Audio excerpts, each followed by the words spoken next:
العراقي. يسعدني أن ألتقيكم مرة أخرى في منافسات الجولة 11 من دوري نجوم العراق هنا بملعب زاخو الذي يحتضن هذه المواجهات المثيرة. مواجهة كروية تجمع السود العاصمة، فريق أمانة بغداد القادم من العاصمة باحثا عن العودة وتصحيح المسار في مواجهة أبناء الخابور نادي زاخو الذي يلعب على أرضه وبين جماهير الطامحة لحصد النقاط الثلاثة. زاخو يدخل هذا اللقاء برغبة التعويض عن خسارة الماضية أمام الشرطة بهدف دون رد، فيما يسعى أمانة بغداد هو الآخر لمداواة جروحه بعد خسارته الأخيرة أمام نادي تهوك أيضا بالنتيجة ذاتها، لتكون المواجهة عنوانها التعويض لا غير من خلال مباراة اليوم.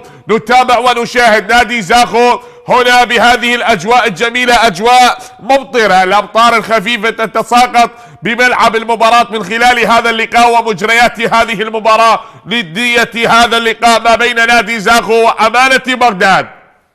في الجولات الماضية شاهدنا هذا الملعب الذي غطته الثلوج، واليوم كذلك الأمطار تتساقط في شمالنا الحبيب في إقليم كردستان العراق هنا بملعب زاخو الذي يحتضن هذه المواجهات المثيرة. حكم اللقاء محمد كامل يدير أحداث مباراة اليوم، وكذلك يساعده سجاد خليل، باسم مصر، توانا عثمان حكم رابع، يوسف سعيد حكم للفار، محمد صادق أي فار لهذا اللقاء. ومن خلال مجريات هذه المباراة 3 مباريات لهذا اليوم تنطلق بنفس التوقيت على بركة الله. تنطلق صافرة البداية لأحداث هذه المباراة من الحكم محمد كامل.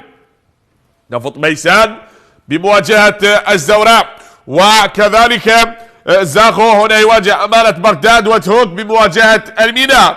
بعد هذه المباراة النفط يواجه ديالى، والقوة الجوية يواجه نادي القرمة. من خلال مباراة اليوم نشاهد ونتابع لليوم الثاني الجولة 11 من منافسات دوري نجوم العراق. نبدأ بالتعريف على أسماء اللاعبين وتشكيلة الفريقين. نادي أمانة بغداد الفريق الذي حل ضيفا اليوم بالحراسة وسام علي، بينما بخط الدفاع عبد الله خلف، والامين السماتة احمد عبد الحسين، ايمن رزيج، ميلاد فلاح، باختيار قاسموف، حيدر سالم، ومحمود احمد، جبار كريم، كمال القرع. ها هي تشكيلة أمانة بغداد.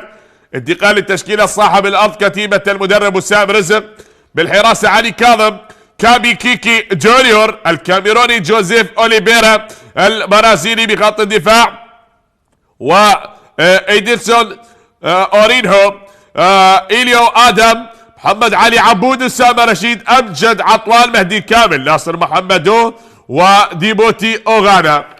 تشكيلة نادي زاخو هنا أبناء الخابور من خلال هذه المباراة ومجريات هذا اللقاء. نتابع بعد ما انطلق الصافرة البداية لمجريات هذه المباراة بهذا التوقيت. كما ذكرنا أحبتي 3 مباريات انطلقت بتوقيت واحد وبعدة ملاعب مختلفة. عدة التقدم الآن، هنا المرور، هنا الوصول عند القرع، لا لا لا لا لا لا لا، هنا الراية والتسلل يحرم جبار كريم من الهدف الأول. نعم، الراية والتسلل تحرم جبار بعد المرور والعبور من اللاعب كمال القرع. مر المغربي، عدى المغربي، ومرر هذه الكرة لجبار كريم، لكن تحت الضغط وتحت الأمطار جبار كريم يريد أن يعود بالعاصمة بغداد ب3 نقاط لأمانة بغداد. هنا أبناء الخابور بزاخو، نعم، فاض نهر الخابور من خلال هذا اللقاء بتساقط هذه الأمطار الجميلة. أجواء رائعة مثيرة وملائمة لأحداث هذا اللقاء. تصل الكرة، انقطعت مجددا، هنا المحاولة بتمرير السريع القرع، كمال عدى والابعاد ياتي ديبوتي بتصويبه، لكن مضت يا محمود أحمد إلى خارج أرضية الملعب. محمود أحمد لعب لنفط البصرة والطلبة والحدود بعد ما غادرت أرضية ملعب المباراة، ولا زلنا نشاهد، لا زلنا نتابع الكرة بعد ما غادرت أرضية ملعب المباراة.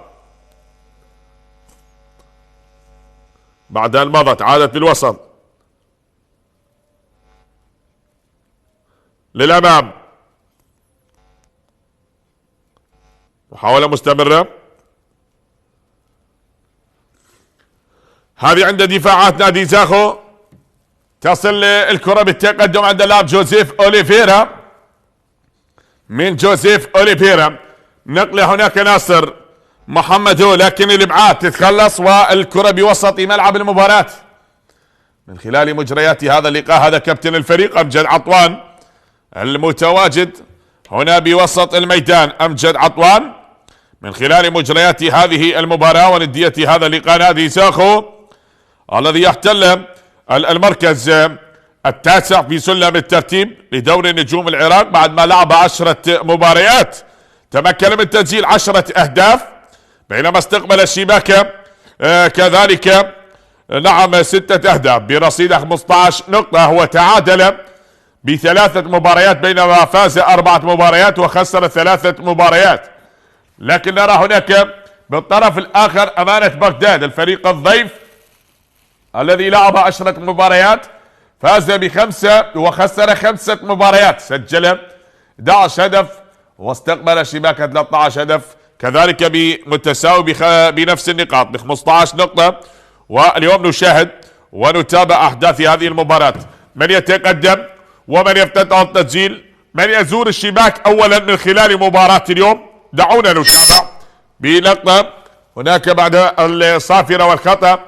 نعم الطقس ممطر والأجواء رائعة حتى الآن، لازلنا نتابع ونشاهد. هذا أحمد عبد الحسين باللقطة الماضية، أحمد عبد الحسين يلعب التماس، كمال وبالراس أبعدت المحاولة من كابي إلى جوزيف، نقلة من أمجد عطوان بوسط الملعب تنقطع، هذا من باختيار، ونقلة هناك بعد ما انقطعت من اللاعب لامين ساماتا،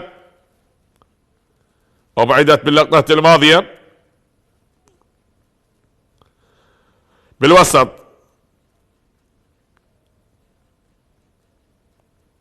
هذه بمنتصف ملعب المباراة.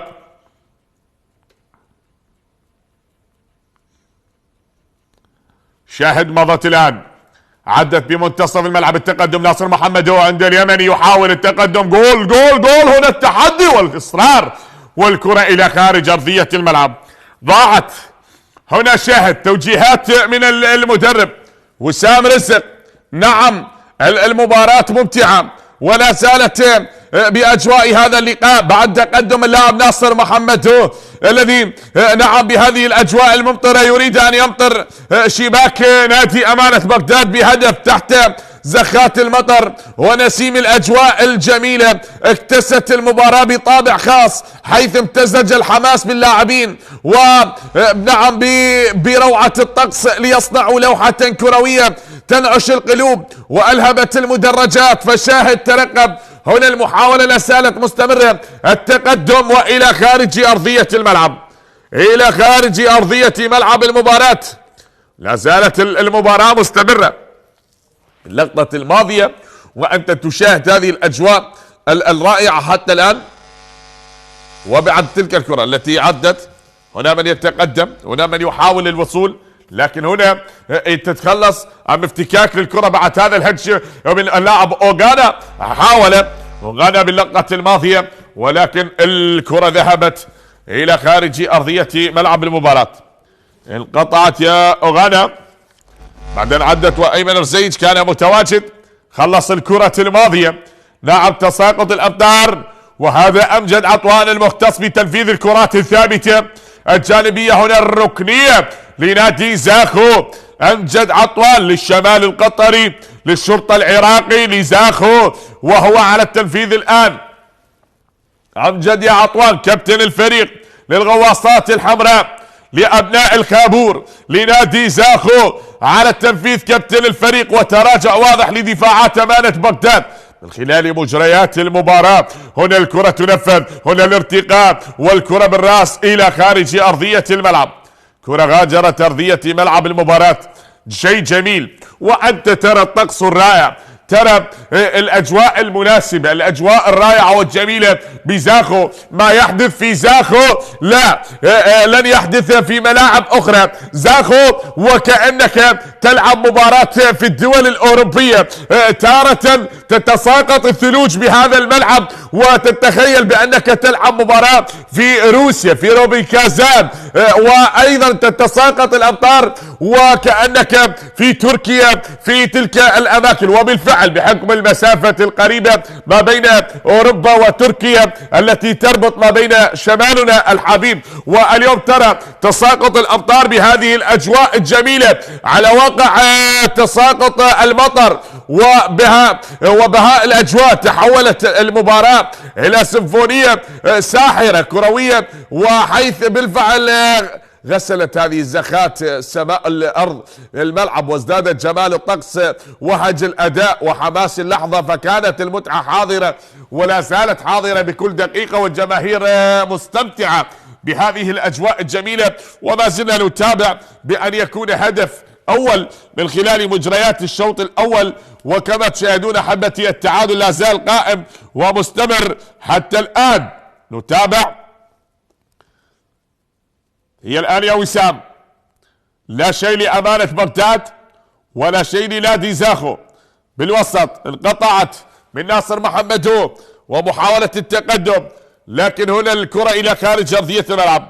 غياب اللاعب شيركو كريم محمد ياتارا عن صفوف نادي زاخو. هناك نظرات للكابتن احمد خلف، سبق وانقذ نادي القرمة في الموسم الماضي وحتى الموسم الحالي، لكن بعد تقديم استقالته يعود لتدريب امانة بغداد رفقة الكابتن وسام طالب كادره المساعد.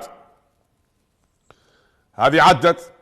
هناك بمنتصف ملعب المباراة عند المدافع نقلة من اللاعب جوزيف اورينهو، يلعبها من البرازيلي بوسط ملعب المباراة إيليو آدم من النيجيري. إيليو آدم وتصل عند اللاعب ديبوتي أوغانا من ديبوتي، والتقدم ديبوتي يبحث عن مساندة، عادت مجددا ومحاولة لا زالت مستمرة، والمباراة حتى هذه اللحظات مستمرة بالتعادل ما بين الفريقين. شاهد هذا هو اللاعب كمال القرع المغربي الذي يسعى من اجل الوصول وتسجيل هدف اول، لكن الهدف الاول غائب عن احداث المباراة. هذا كذلك محمد علي عبود بالقميص رقم 25، واحد من اللاعبين المميزين. محمد علي عبود للزوراء القوة الجوية، وانتقل لنادي زاخو بعد ان وصلت عدت وللامام. لا زالت الامور مستمرة حتى هذه اللحظات. مباراة نفط ميسان وضيفه نادي الزوراء. الزوراء تقدم الان بهدف للاعب كاظم رعد في شباك نادي نفط ميسان فريق المضيف، وهذه المباراة لا زالت مستمرة احبتي بالتعادل. هل سياتي هدف اول من خلال مجريات الشوط الاول؟ لا زلنا نتابع، لا زلنا نشاهد. فهل يفعلونها نادي زاخو ام يفعلها الضيف الذي بدأ بالتهديد وكان متسللا جبار كريم؟ وهناك بطاقة صفراء اشهرت على اللاعب قاسيموف الاوزبكي، هذا اللاعب الاوزبكي الثاني في دورينا بعد اللاعب تيميروف هداف دورينا حتى الان بعد ما لعب 11 مباراة تمكن من تسجيل 11 هدف. اللاعب شيرزوت تيميروف لاعب نادي اربيل، وهذا اللاعب بختيار قاسيموف الاوزبكي. هذه عدت بنقله بوسط الملعب، هنا التقدم، هنا المرور، هنا العبور، عدى بالكره ولا زالت مستمره. اورينهو اديلسون اورينهو البرازيلي، وهنا ياتي التدخل وصافره حكم المباراه سلامه اللاعب لامين ساماتا، ابدى اعتراضه وبطاقه صفراء تشير من حكم المباراه. البطاقه الصفراء على اللاعب لامين ساماتا بعد الاشتراك مع البرازيلي اورينهو باللقطة الماضية. تأتي البطاقة الصفراء بهذا الدخول من اللاعب لامين ساماتا مع اللاعب البرازيلي اورينهو باللقطة الماضية.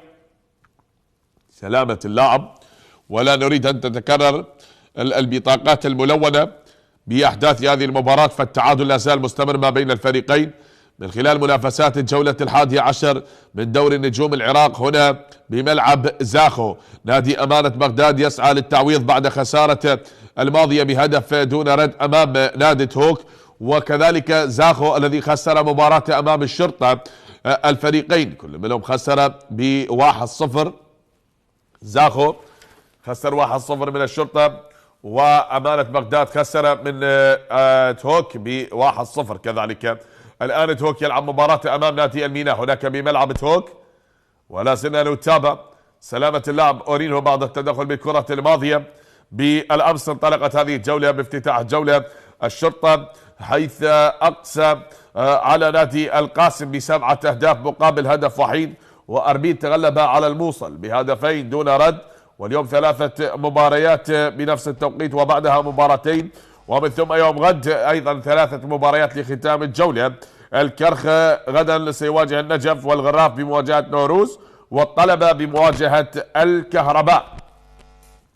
أورينهو يترك أرضية الملعب، سلامة للاعب أورينهو، وهنا للكرة الثابتة أمجد عطوان هو على التنفيذ الآن. أحمد عبد الحسين وأيمن أرزيج يتراجعون، ومحمود أحمد، وهنا أحمد عبد الحسين يقفون بالفعل جدار الصد لإبعاد الكرة من أمام أمجد عطوان الذي يقف على التنفيذ الآن. أمجد عطوان يلعبها أمجد عطوان، كرة بالراس، تدخل والإبعاد يأتي من الحارس وسام علي، أنقذ مرمى فريقه، والكرة تتخلص إلى خارج أرضية الملعب. الكرة غادرت أرضية ملعب المباراة. هذا هو الخطير بعد التقدم بالكرة الماضية بعد المرور من اللاعب جوزيف أوليفيرا. شاهد الإعادة بعد تصدي للحارس وسام علي، خلصها وسام وعادت إلى خارج أرضية الملعب. هذا وسام رزق، وذاك وسام طالب، وأحمد خلط بالتوجيهات لكتيبة نادي زاخو أمام نادي أمانة بغداد. أسود العاصمة أمام بالفعل أبناء الخابور. لامين سامات يلعبها، التقدم عند اللاعب كمال القرع، عند القرع، والكرة بعد ما غادرت أرضية الملعب. محمد كامل حكم المباراة، صاحب التولد 1995، بكالوريوس تربية رياضية جامعة بغداد. وبعد ما غادرت أرضية ملعب المباراة هو من يضبط هذا اللقاء، يدير أحداث مباراة اليوم. لازلنا نشاهد ونتابع، مستمر المباريات بالتعادل ما بين الفريقين. عدت، يأتي الإبعاد، كرة بالراس تتخلص حتى وصلت مجددا. هناك محاولة من جديد، يأتي نعم بنقلة سريعة تصل، والتقدم هناك نعم انقطعت مرة أخرى. لازلنا نتابع، لازلنا نشاهد. فمن يريد الوصول والتسجيل هدف عليه أن يسعى وأن يجتهد وأن يتقدم بكل لحظة حتى يصل ويسجل الهدف الأول. هذا ما يريد نادي زاخو صاحب الأرض، يستخدم عامل الأرض والجمهور، وكذلك أمانة بغداد الذي يسعى من أجل الوصول. هنا التراجع واضح بهذه الكرة وبهذه اللقطة، لكن أوغانا يحاول ديبوتي أوغانا من ناصر، وصلت هناك أخرى. محمد علي عبود يعود بالكرة، علي عبود من محمد علي عبود يمجد. أسامة رشيد بوسط الملعب من محمد علي عبود، عادت عند اللاعب جوزيف إلى كيكي جونيور. شاهد مضت يا جونيور، وبوسط الملعب مستمرة حتى الآن محاولات الكتيبة الحمراء. هذه عدت بنقلة للأمام، كرة بالرأس، لكن الإبعاد يأتي التحضير، والكرة عادت مرة أخرى عند اللاعب محمد، تصل بأقدام ناصر محمد من ناصر، وبتمريرة خاطئة وصلت عند اللاعب كمال القرع. اليوم الكرة للجبار، لكن هنا التقدم عند اللاعب محمود أحمد. محمود من الجهة اليمنى يتقدم، دخل الله منطقة العمليات يا محمود يا أحمد يا روعة، يا محمود يا أحمد يا روعة بالكرة الماضية، حاول واقترب لكن انقطعت تلك الكرة وعدت يا محمود أحمد، حتى وصلت الآن إلى اللاعب ديبوتي أوغانا من ديبوتي أوغانا، والكرة بوسط الملعب، عادت هناك بنقلة من اللاعب نعم محمد علي عبود بتمريرة يا عبود، وصلت ولا تعود، لكن عادت هنا من المدافعين بنقلة بمنتصف الملعب. هذا كابي كيكي اوليفيرا جونيور يلعبها بتمريرة سريعة والتقدم، لكن ابعاد ياتي من وسام. وسام خلص الكرة والى خارج ارضية الملعب يا وسام. لا زالت المحاولات مستمرة حتى الان يا وسام، فهم يحاولون الوصول والتقدم بعد تمريرة امجد عطوان، نعم خرج وابعدها الحارس وسام علي باللقطة الماضية لينقذ مرمى فريقه من هكذا كرة خطيرة بعد ما وصلت وبعد ما عدت وابعدت ببراعة الحارس الشاب وسام علي الذي تدخل وابعد الكرة الماضية. تعود الان لنقلة في منتصف ملعب المباراة عند اللاعب اوليفيرا مرة اخرى، جوزيف اوليفيرا، والتقدم عند ناصر محمدو الخطير من ناصر محمدو وهو يحاول الوصول يا ناصر. شاهد قطعت وهناك الصافرة الحكم المباراة.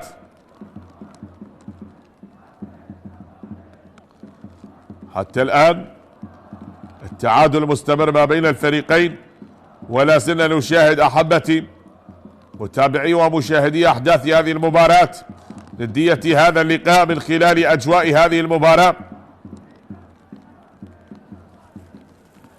بعد تلك الكرة التي مضت، يلا يا وسام يترقبون الآن يا وسام. ملعوبة الكرة بوسط ملعب المباراة،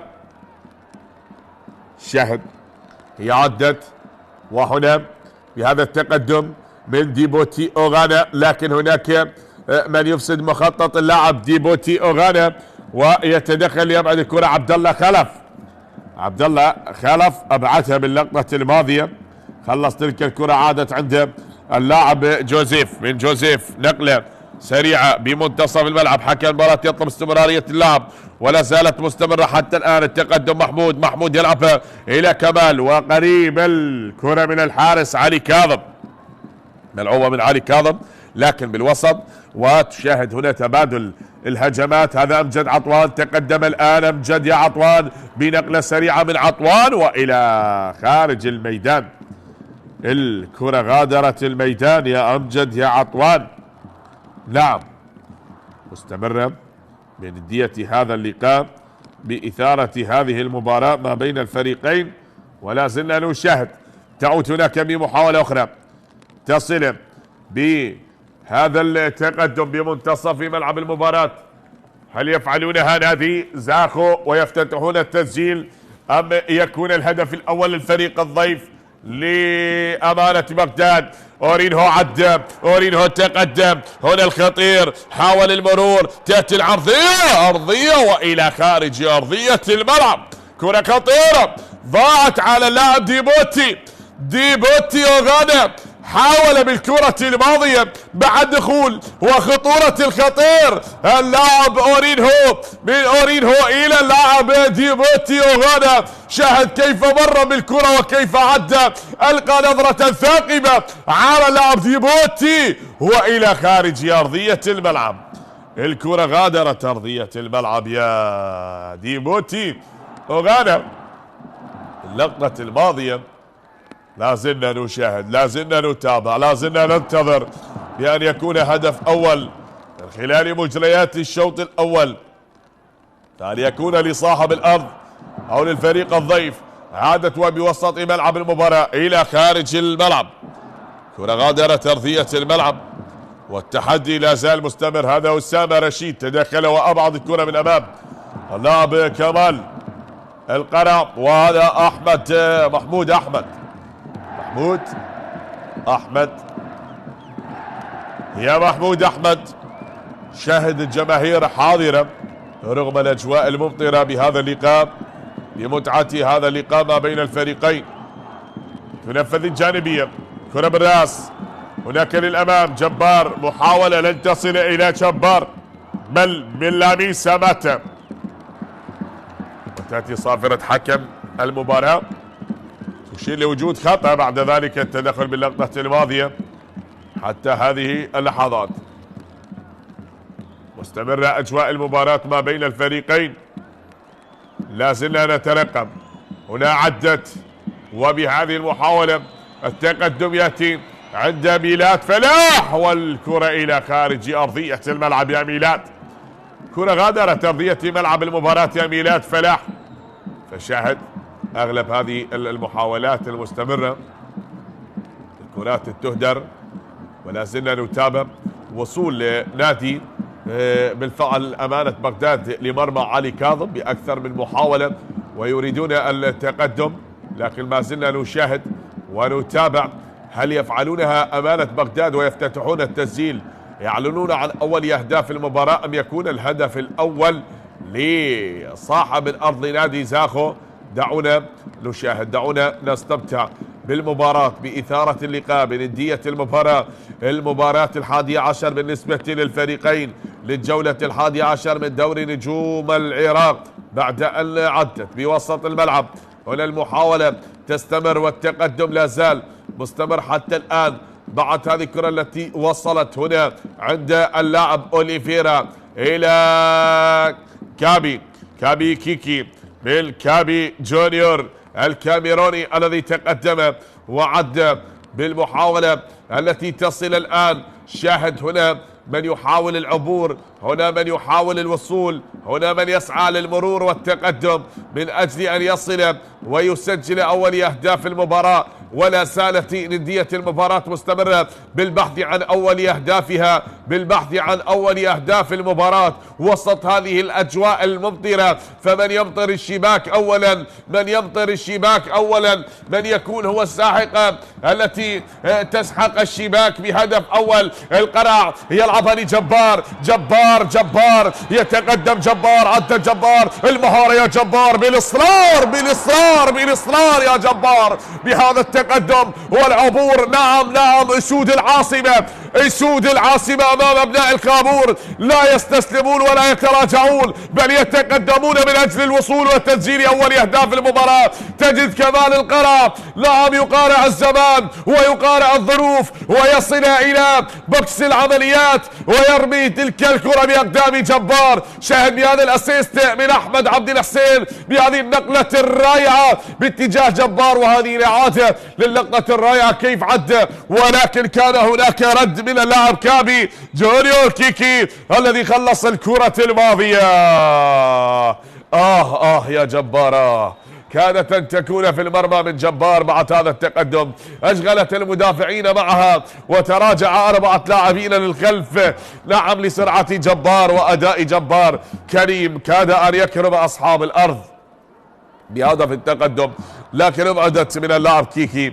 وهنا تتخلص بهذا التدخل راية من المساعد لحكم المباراة باسم مصر. باللقطات الماضية راية والتسلل على اللاعب ناصر محمدو لاعب المنتخب اليمني واللاعب المميز صاحب الهاتريك، نعم، وصاحب السوبر هاتريكات مع منتخب بلاده، سجل ميجا هاتريك هذا اللاعب مع منتخب بلاده ليدخل التاريخ.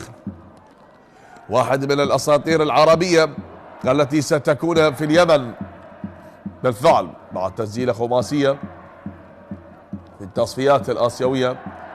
نشاهد الآن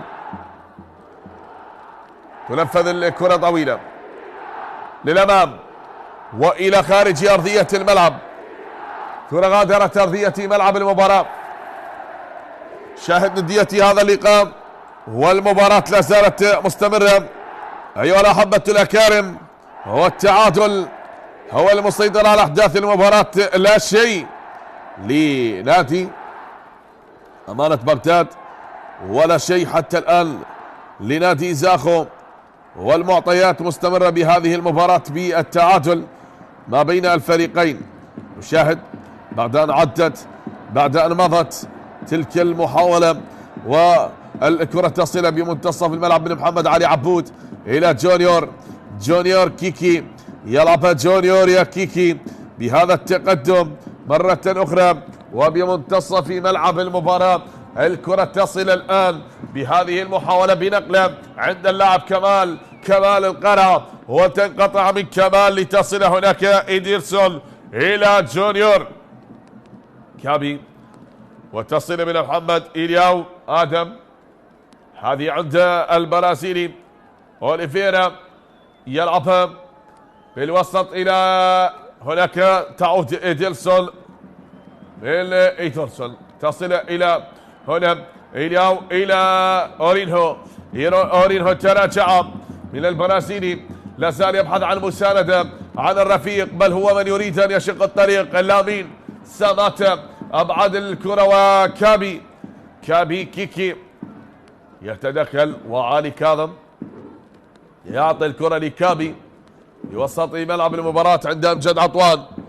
يحاول الآن أمجد عطوان بنقلة سريعة من أمجد عطوان، وصلت يا أمجد عطوان إلى خارج أرضية الميدان. يا أمجد عطوان الكرة تغادر أرضية الميدان.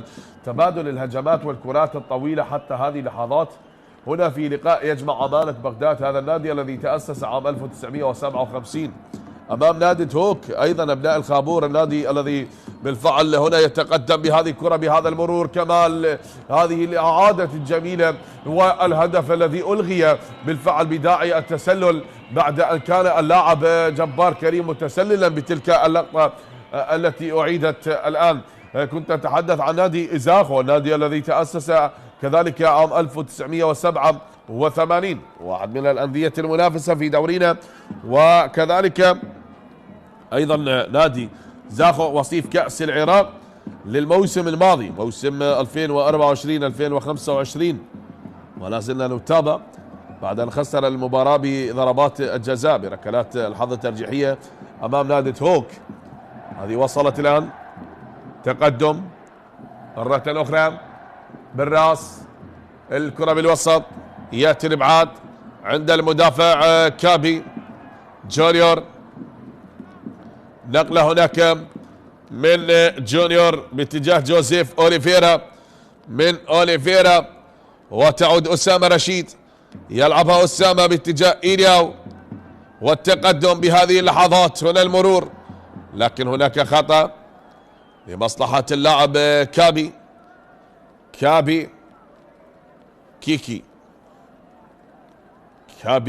جونيور بعد التدخل من اللاعب كمال القرع ومحمود أحمد باللقطة الماضية.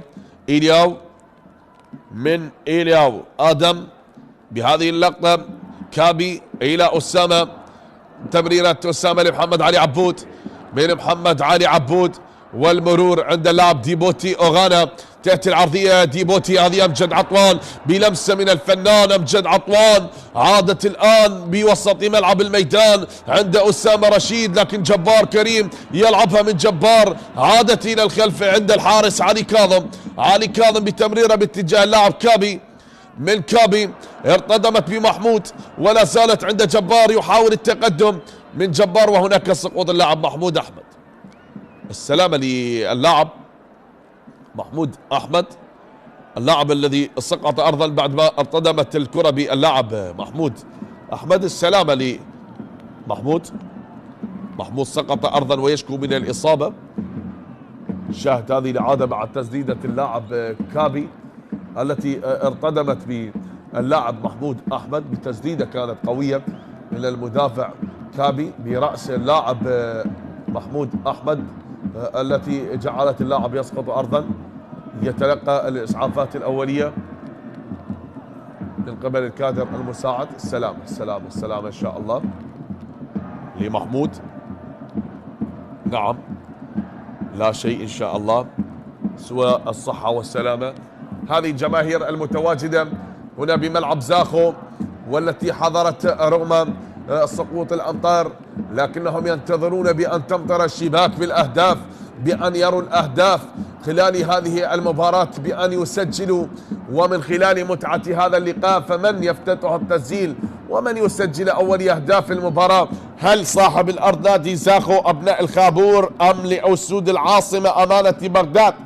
نتابع ونشاهد الأهداف غائبة عن أحداث المباراة حتى الآن، وما زلنا ننتظر. هناك المباراة لا زال فيها كلام من قبل حكم المباراة محمد كامل.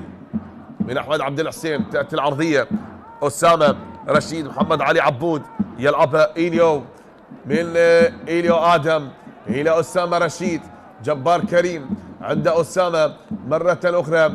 الكرة تعود من أوليفيرا لمحمد علي عبود، علي عبود لكابي كيكي، يعود بالكرة إلى أوليفيرا، من أوليفيرا جوزيف أوليفيرا عادت لكابي، كابي كيكي، الكرة تحت أقدام أوليفيرا مرة أخرى باتجاه أسامة، أسامة رشيد بوسط الملعب، محمد علي عبود يتراجع، كرة ما بين أقدام اللاعب أسامة، تحت أقدام أسامة رشيد وهو ينتظر، لا جديد حتى الآن يا أسامة رشيد. عادت من محمد علي عبود، نعم يتراجع ديبوتي للخلف، يستلم ويسلم، يعيد الكرة إلى المدافعين تحت أقدام أسامة، من أسامة إلى أوليفيرا، جوزيف أوليفيرا تحت أقدام كابي، والانتشار واضح للكتيبة الحمراء بهذه التمريرة من اللاعب إيليو آدم. كابي أعاد الكرة لأوليفيرا مرة أخرى، جوزيف عند البرازيلي بنقله لمحمد علي عبود، تمريرة طويلة باتجاه ناصر محمدو، عدى ناصر والكرة وصلت سهلة إلى وسام علي، تصل الكرة إلى وسام علي سهلة، وصلت لحارس أمانة بغداد وسام علي. باللقطة الماضية بتمريرة للأمام، كرة براس تتخلص، لا زالت مستمرة عند اللاعب كمال، من كمال القرع يحاول التقدم لكن أسامة وجبار، هناك نقلة من أوليفيرا انقطعت ومحاولة تستمر، جبار يلاحق بديبوتي حتى خلص الكرة. الكرة غادرت أرضية الملعب وندية المباراة مستمرة ما بين الفريقين بالتعادل سلبا من دون أهداف. لا زلنا نشاهد، لا زلنا نتابع، فمن يفعلها ويفتتح التسجيل؟ من يزور الشباك أولا؟ هل أبناء الخابور صاحب الأرض زاخو أم يكون الهدف الأول للفريق الضيف لأسود العاصمة؟ هل ستزأر هنا بملعب زاخو؟ لكن ديبوتي يحاول التقدم، نعم بالكرة الماضية هذا الأسد النيجيري أمام أسود العاصمة من خلال مباراة اليوم، والكرة التي غادرت والتي أبعدت بعد ذلك التدخل. إلى خارج أرضية ملعب المباراة. نشاهد الآن أمجد عطوان هو على التنفيذ، أمجد عطوان على التنفيذ لهذه الكرة الثابتة الركنية لنادي زاخو. أمجد عطوان وانتشار لاعبين زاخو داخل منطقة 18 من أجل الوصول وتسجيل هدف. تنفذ من أمجد عطوان، كرة بالراس أبعدت بتصويبة من هذا المكان وإلى خارج أرضية الملعب. كرة غادرت أرضية الملعب. نلعب بالدقيقة 37 من أحداث المباراة ولمجريات الشوط الأول. أحبتي يا من تتابعون وتشاهدون مجريات هذا اللقاء لحساب الجولة 11 من دوري نجوم العراق، والتعادل مستمر ما بين الفريقين، لا شيء لزاخو ولا شيء لأمانة بغداد حتى هذه اللحظات. التعادل مستمر ما بين الفريقين ولا زلنا نتابع. ملعوبة طويلة للأمام، عدت الكرة بالراس تتخلص، هنا كابي كيكي أبعد الكرة من كابي وبنقلة أخرى براسية إلى خارج أرضية الملعب. أبعدت الكرة الماضية، غادرت أرضية ملعب المباراة. التحدي مستمر، هذا محمود أحمد وهم يسعون من أجل الوصول والتقدم. أداء متكافئ ما بين الفريقين حتى هذه اللحظات. ترى الهجمات لنادي زاخو وتارة تعود لأمانة بغداد، لكن التعادل قائم بهذه المباراة ما بين الفريقين. أحمد عبد الحسين يلعب التماس لكمال والى خارج ارضيه الملعب، ضاعت على كمال الكره، غادرت ارضيه ملعب المباراه، ضاعت على كمال القرع، وتعود من علي كاظم يلعبها لاوليفيرا، من اوليفيرا لمحمد علي عبود، انتظار والكره بوسط ملعب المباراه، محمد علي عبود لكابي، كابي بالوسط، كابي يتقدم، كابي كيكي يلعبها من محمد علي عبود، انتشار واضح والبحث عن رفيق من محمد علي عبود، يتقدم هو لكن لن يستطيع المرور، وأعاد الكرة باتجاه أسامة، من أسامة إلى أوليفيرا، أوليفيرا جوزيف أوليفيرا يتقدم، أعاد الكرة أوليفيرا عند أسامة رشيد، أسامة رشيد يتقدم الآن من أسامة رشيد، أوغانا من ديبوتي، وعند اللاعب أسامة رشيد لمحمد علي عبود، شاهد هنا الكرة تعود مرة أخرى، عادت لجوزيف أوليفيرا من المدافع البرازيلي، أعاد الكرة بأقدام اللاعب محمد علي عبود، وتعود الكرة هناك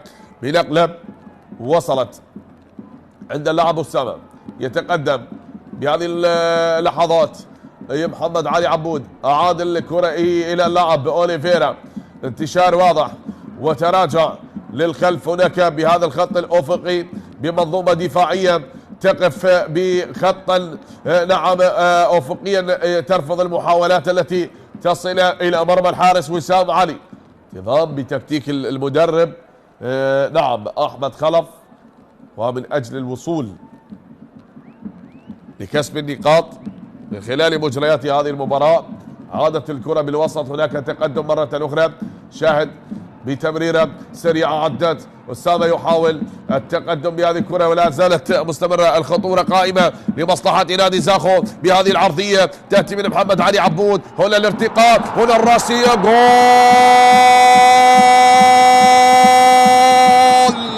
للأسد النيجيري ديبوتي أوغانا، يسجل أول أهداف المباراة بأجواء ممطرة، يمطر الشباك، نعم يمطر الشباك بهدف أول في المباراة بالطقس الممطر، ازدادت حلاوة المباراة، ازدادت جمال المباراة بهدف أول من اللاعب ديبوتي، يسجل أول أهداف المباراة النيجيري بالهدف الأول بالمباراة لنادي زاخولي بعد تقدم اللاعب جوزيف أوليفيرا.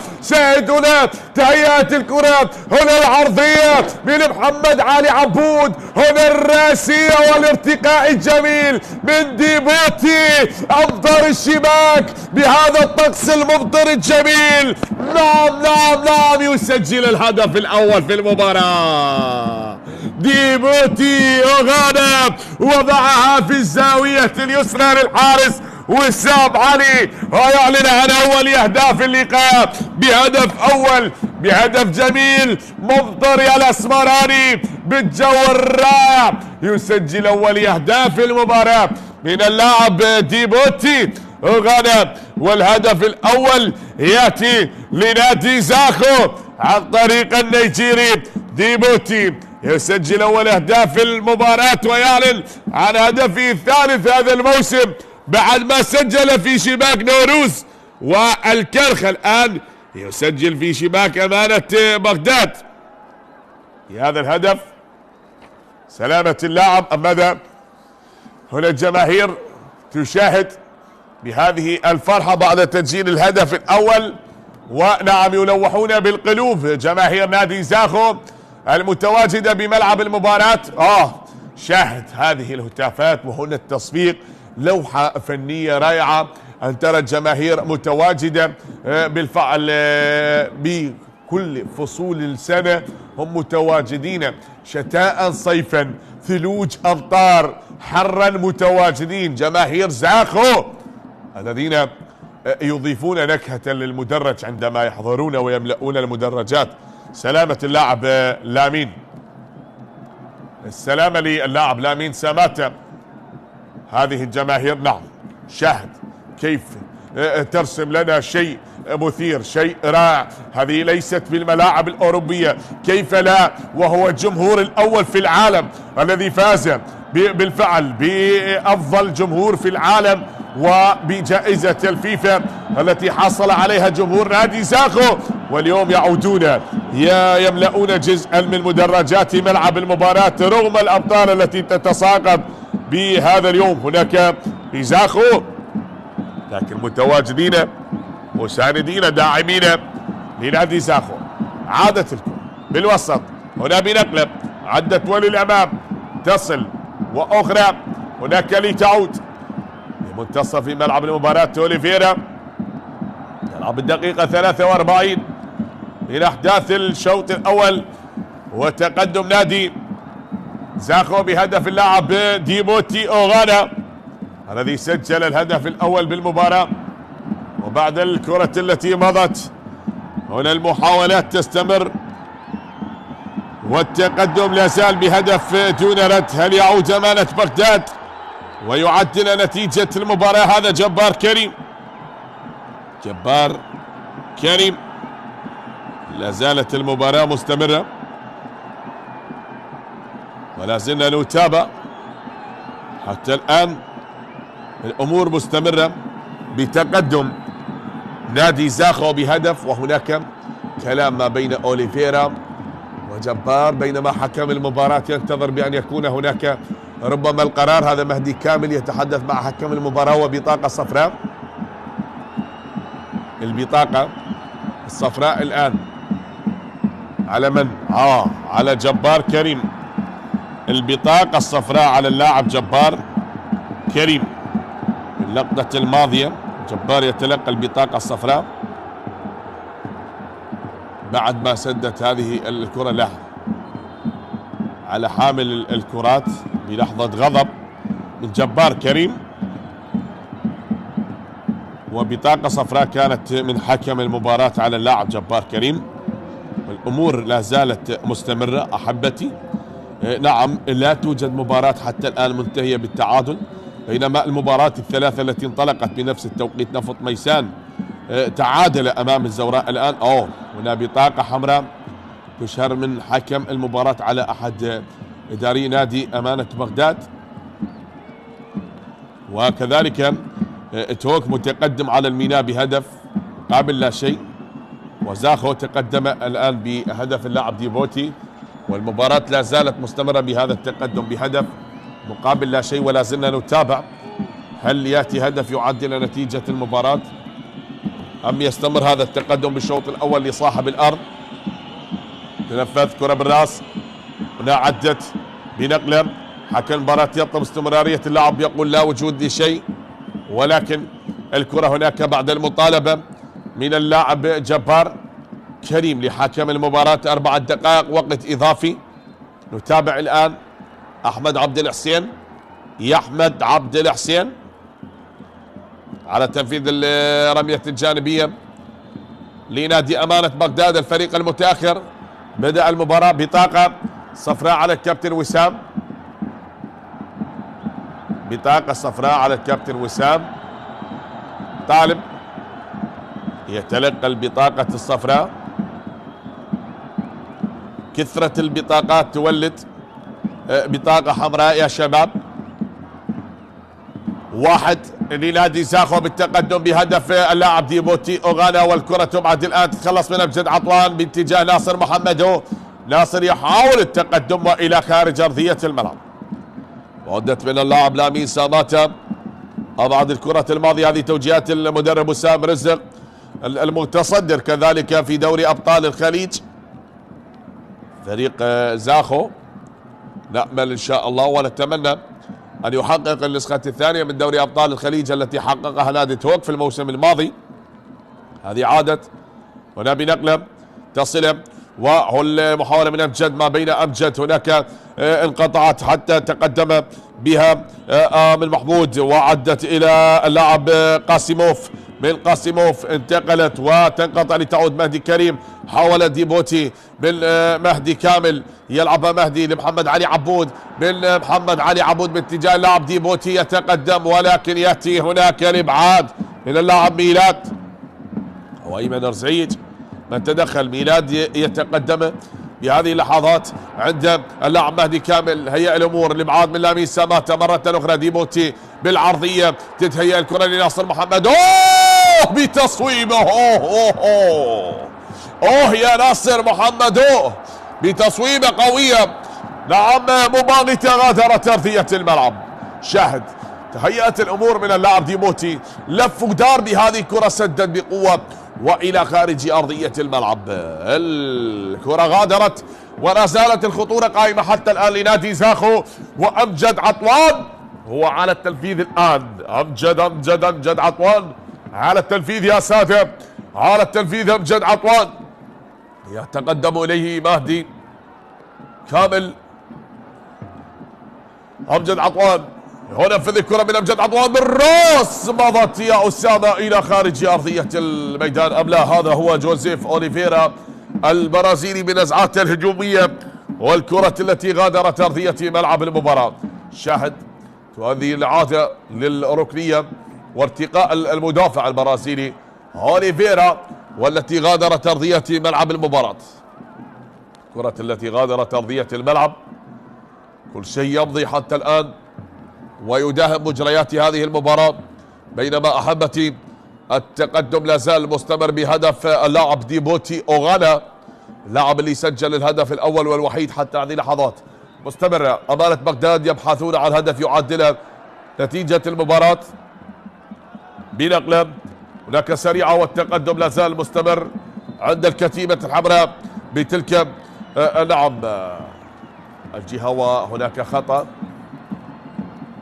سقوط أحد اللاعبين على أرضية الملعب، هذا محمد علي عبود الواضح بالصورة وأسامة رشيد. الكلام ما بين أسامة ومحمد علي عبود اللقطة الماضية بعد صافرة حكم المباراة أحبتي. نعم للإعلان عن نهاية أحداث الشوط الأول بتقدم نادي زاخو بهدف دون رد. هذه لقطة بالفعل الهدف، وأكيد سنعود لنكمل معكم مجريات الشوط الثاني لكن بعد الاستراحة القصيرة ما بين الشوطين.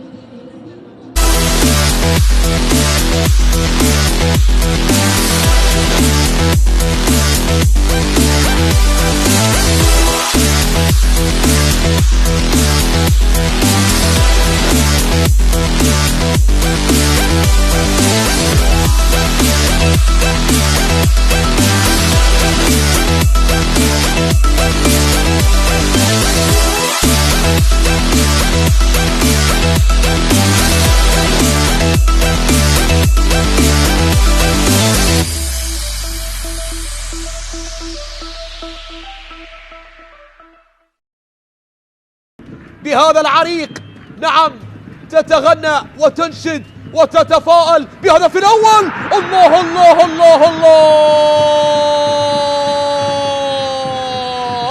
نعم تتفاءل بأول الأهداف، يدركون هدف التقدم، يدركون هدف أول، هدف الأسبقية يأتي ليكافئ الجماهير على هذه الفرحة الكبيرة، ليكافئ الجماهير على هذه نعم العبارات والدعم المتواصل والحضور الكبير للبرتقالي، لمؤازريه، لداعميه، لمشجعيه في هذه الموقعة.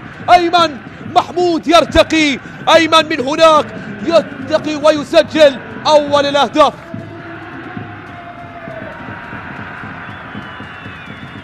نعم هدف أول من هناك جاء من كرة عرضية، من كرة ثابتة ولعبت بشكل العرضية، يرتقي ومن هناك يبصم على أول الأهداف ويكسر هذا الصمت، هذا التعادل، وأخيرا يدرك أول الأهداف بعد محاولات، بعد فرص، منها من تألق بالتصدي ولمنعها مصطفى جاسم. في مدرجات ملعب اللقاء بين محسن يونس، جول جول جول،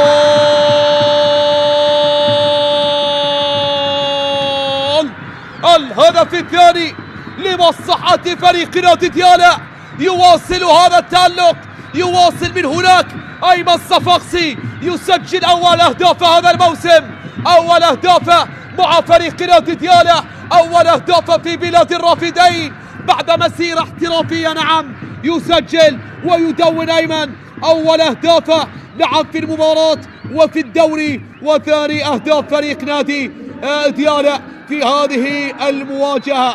نعم فريق نادي ديالى يواصل التألق، ومن هناك نادي القاسم يعاني حسين يونس في اللحظات التي كنا نشاهد بها صورة لفرحة الجماهير ونصف بها الفرحة الكبيرة في مدرجات ملعب ديالى، حتى جاء حسين، حتى مر حسين من حسين محسن نعم ومرر لأيمن الذي لم يتأخر ويتردد هنا في مكان خطير. أياد من هناك تسديده، والثالث لمصلحة ديالى، الثالث في هذه اللحظات وسط صدمة وفرحة بنفس التوقيت في مدرجات ملعب المباراة. نادي ديالى يوقع على ثالث الأهداف قبل نهاية الفصل الأول، الثالث للأبيض، الثالث نعم لفريق نادي ديالى في هذه اللحظات بكرة ثابتة من أياد يوقع على أول أهداف في المباراة، والثالث نعم لفريقه والثاني له في هذا الموسم بكرة ثابتة يجمد من خلالها حارس المرمى عاجزا متفرجا أمامها. مصطفى جاسم يتفرج على ثالث الأهداف وعلى أصعب الفترات. وبذلك الآن هذا هو باختيار كوسيموف. الله يا ساتر يا ساتر، تصويبه من أوزبكستان لباختيار كوسيموف يسجل أول أهداف اللقاء، هدف بغدادي بأقدام أوزبكستانية. نعم هدف جميل لأسود العاصمة. هنا أمانة بغداد، نحن نقارع الكبار وسنثبت ذلك للجميع. هنا أمانة بغداد. نعم لم يكن الانتصار على الطلبة صدفة، ولم يكن الانتصار على نوروز صدفة. هنا أسود العاصمة وبأقدام باختيار كوسيموف. الله الله الله، باغتت أحمد باسل، كرة ساقطة جميلة. نعم غيرت نعم الرياح مجرى الكرة، وكانت صعبة على الحارس أحمد باسل. أي تصويبة وأي هدف وأي مفاجأة وأي سبرايز قدمها أمانة بغداد على الشرطة، وازدادت الصعوبات على القيثارة الخضراء. ينتظرون الآن فريق الشرطة أن يعدلون النتيجة بكرة من الطرف الأيمن، لا زالت إلى دومينيك مندي. الله الله الله الله الله الله، جول أو ماذا؟ لا يوجد تسلل. نعم المواس لم يكن متسللا، وحسين علي ما كذب خبر، وكرة سجلت لهدف التعادل. هدف التعادل يصل بهذه اللحظات، هدف مقابل هدف، شوط أول مميز ما بين الطرفين. تحضير من الطرف الأيمن، هل يصوب من هذا المكان؟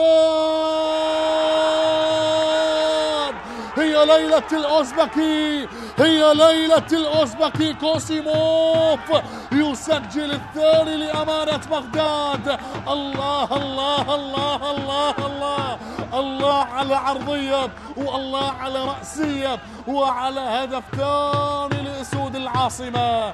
أسود العاصمة يسجل ثاني أهدافه، وأي كرة لعبت، وأي تمريرة مررت، وأي إنهاء، وأي فينيشنج عالي قدم الأوزبكي كوسيموف. باختيار كوسيموف يسجل ثاني الأهداف في الدقيقة 51. شوفوا بالإعادة، هي انطلقت. محمود أحمد قدم له كرة على طبق من ذهب. محمود أحمد، شوف هي بدأت من بلافيو اللاعب الأنغولي، مررت من هنالك وصلت لمحمود أحمد عالية. يا عيني باختيار كوسيموف يسجل ثاني أهداف أسود العاصمة. ثاني أهداف أمانة بغداد من أجل الوصول إلى لقب يطمح به من خلال جماهير القوة الجوية، الوصول إلى ما يتمناه. وغورغيس، بيتر غورغيس يسجل أول أهداف المباراة. صقور الجبال صقور الجبال الآن تحلق في ملعب المدينة على حساب صقور العاصمة، وهدف أول عن طريق بيتر جورجيس. بيتر جورجيس يسجل هدف أول، هو رابع أهدافه خلال هذا الموسم مع دهوك، بعدما سجل هدفين على نفط ميسان وهدف على نوروز. يأتي الآن ويسجل هدف أول في مرمى القوة الجوية. لاحظ بغفلة من دفاعات صقور الجوية الجوية من خلف المدافعين ينسل اللاعب بيتر جورجيس ويسجل أول أهداف المباراة. كانت المطالبة هنا بوجود خطأ، وهنا بيتر جورجيس اللي ينطلق بسرعة ويضعها من تحت الحارس محمد رحيم ليسجل أول أهداف المباراة. لاحظ اللمسة والتمريرة الجميلة اللي كانت عن طريق يوسف الإمام المدافع لفريق دهوك، لذلك يستغلها خير استغلال اللاعب بيتر جورجيس ويضعها من تحت أقدام الحارس محمد رحيم. لا زالت تترقب جماهير فريق القوة الجوية ودهوك. هنا بيتر داخل منطقة الجزاء، المحاولة تستمر بيتر، هل يفعلها من جديد؟ وثاني ثاني الله الله الله الله يا بيتر جورجيس.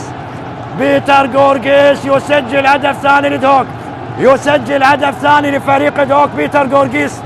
بيتر جورجيس يتلاعب بدفاعات القوة الجوية ويضع كرة قوية في مرمى صقور العاصمة ليسجل لصقور الجبال هدف ثاني في هذه اللحظات.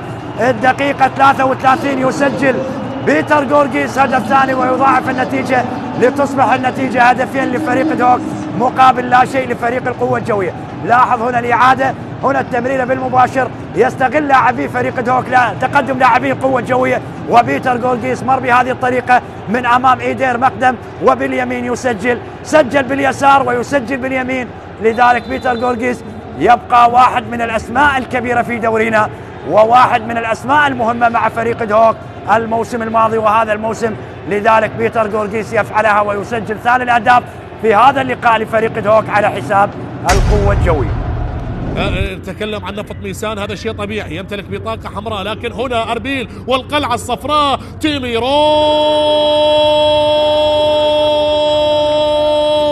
يسجل أول الأهداف. الذئب الأبيض الأوزبكي، نعم تكلمت القلعة الصفراء، وفي آخر أيام العام يؤكد أربيل الصدارة. هيا بنا لنستعيد شريط الذكريات، هيا بنا لنستعيد شريط الإنجازات والتاريخ الجميل. هنا الأوزبكي شيرزود تيميروف يسجل 9 أهداف هذا الموسم وأول أهداف اللقاء. شوف سيفن منصور دخل فغير أمور كثيرة، تمريرة وصلت جميلة، إنهاء ولا أروع. هو يعرف طريق المرمى جيدا. حضرت هذه اللقطة هل فيها راية أو لا؟ الإنهاء جميل، الهدف جميل، لكن يبقى السؤال، هل هنالك الراية أو لا؟ أربيل يدون، أربيل يسجل. القلعة الصفراء تكلمت بهذه اللحظات. كرة تلعب، نقل الكرة على الطرف، المحاولة إلى ديبوتي، واحدة في الأمام يا ديبوتي، الكرة إلى عبود يلعب الكرة، ديبوتي وناصر محمدو، ديبوتي وناصر، الله، نصر نيجيريا يحلق عاليا في سماء مدينة الخابور. وهنا الإنذار الأول، معه ضربة أولى لديبوتي، الضربة مع اشتداد البرد والكرة في مرمى محمد شاكر. هكذا أجواء، هكذا حضور، لا تحتاج إلى أسد وإلى نسر النيجيري قادر على اختراق دفاعات الكناري. هنا محاولة وهنا كرة وصلت إلى المرمى ويحتفل بطريقته الخاصة. لاحظ الكرة التي لعبت، عبود واسيس عالمي، المرور والدخول، اختراق واختيار والكرة في الجول. الله،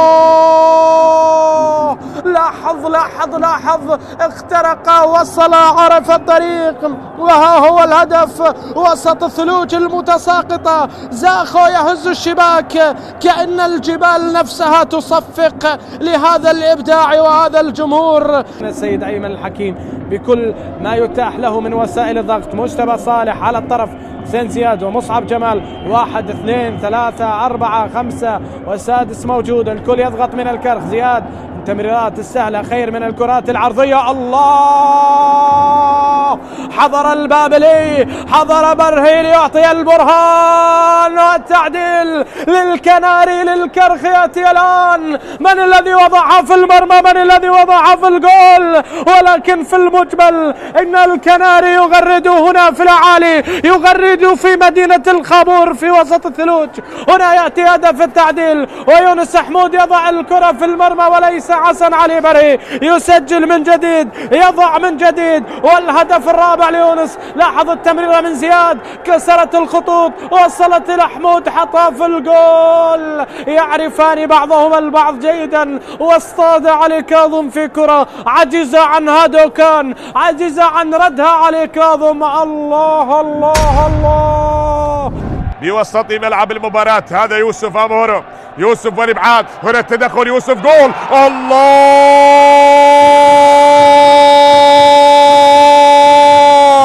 هدف أول لصقور الغربية، حلقوا بهذه المباراة. نعم نعم نعم نعم، هنا في ملعب الناصرية الصقور تحلق، الصقور تحلق في هذه المباراة وتسجل أول أهداف المباراة. صقور الغربية بأول أهداف المباراة من اللاعب يوسف أمورو، يسجل أول أهداف المباراة.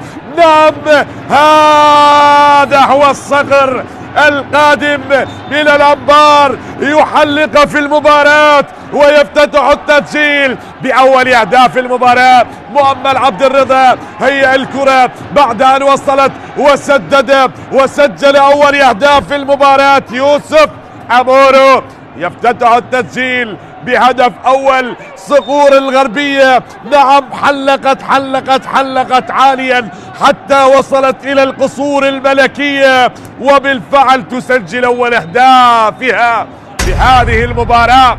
مرتضى والتدخل هنا، المرور، التقدم، كرار جحفر، هذا اللاعب موهوب، التقدم، بيليف بيليف بيليف للميناء، بيليف، الله يا مهند، مهند عبد الرحيم، هذا جحيم في شباك نوروز. مهند عبد الرحيم كأنه يعاقبهم، نعم عاقبهم بعد أن تعرضوا إليه، بعد أن أصابوه بجراحات، لكن الآن شفيت جراحاته تماما. في المرمى في المرمى في المرمى، يسجل أول أهداف اللقاء. هذا هو مهند عبد الرحيم، لكن عندما يواجه المرمى يكون جحيم، يكون جحيم أمام الحراس بخبرة السنين يا مهند عبد الرحيم. والهدف الأول للميناء، هنا السفانة وقبطانها مهند عبد الرحيم يبحرون في البصرة ويسجلون أول أهداف اللقاء. الله الله الله الله يا مهند عبد الرحيم بهدف أول. يا سلام يا مهند، يا سلام يا مهند. والاحتراف أجبر حكم المباراة أن يعطي بطاقة، والهدف الهدف يأتي. نعم هنا التعادل، أما هناك الراية والتسلل، الراية والتسلل نعم من المساعد إسماعيل مطر باللقطة الماضية. شاهد هذه الإعادة، قرار المساعد نعم بمتابعة بالفعل والتسلل. ما هو القرار يا محمد صلاح؟ لا زلنا ننتظر، بينما الكلام من الكابتن مهند مناف، هل يجبر؟ نعم يذهب، وكذلك بالفعل قرار الحكم الفار يسجل بالفعل هدف التعادل. هدف عدل نتيجة المباراة بلحظات قاتلة، وجاء القرار من حكم الفار نعم شرعية الهدف التعادل لنادي نوروز. شاهد في الإعادة، هذه الإعادة هل كان متسللا؟ نعم والله فيها، والله فيها، لا أريد أن أجزم لكن فيها، ويبقى القرار عند حكم المباراة وحكم الفار. وأكيد بمثل هكذا أمور نتركها للمختصين مع برنامج أنت الحكم. لدفاعات صامدة، دفاعات لا تريد استقبال المزيد من الأهداف. نعم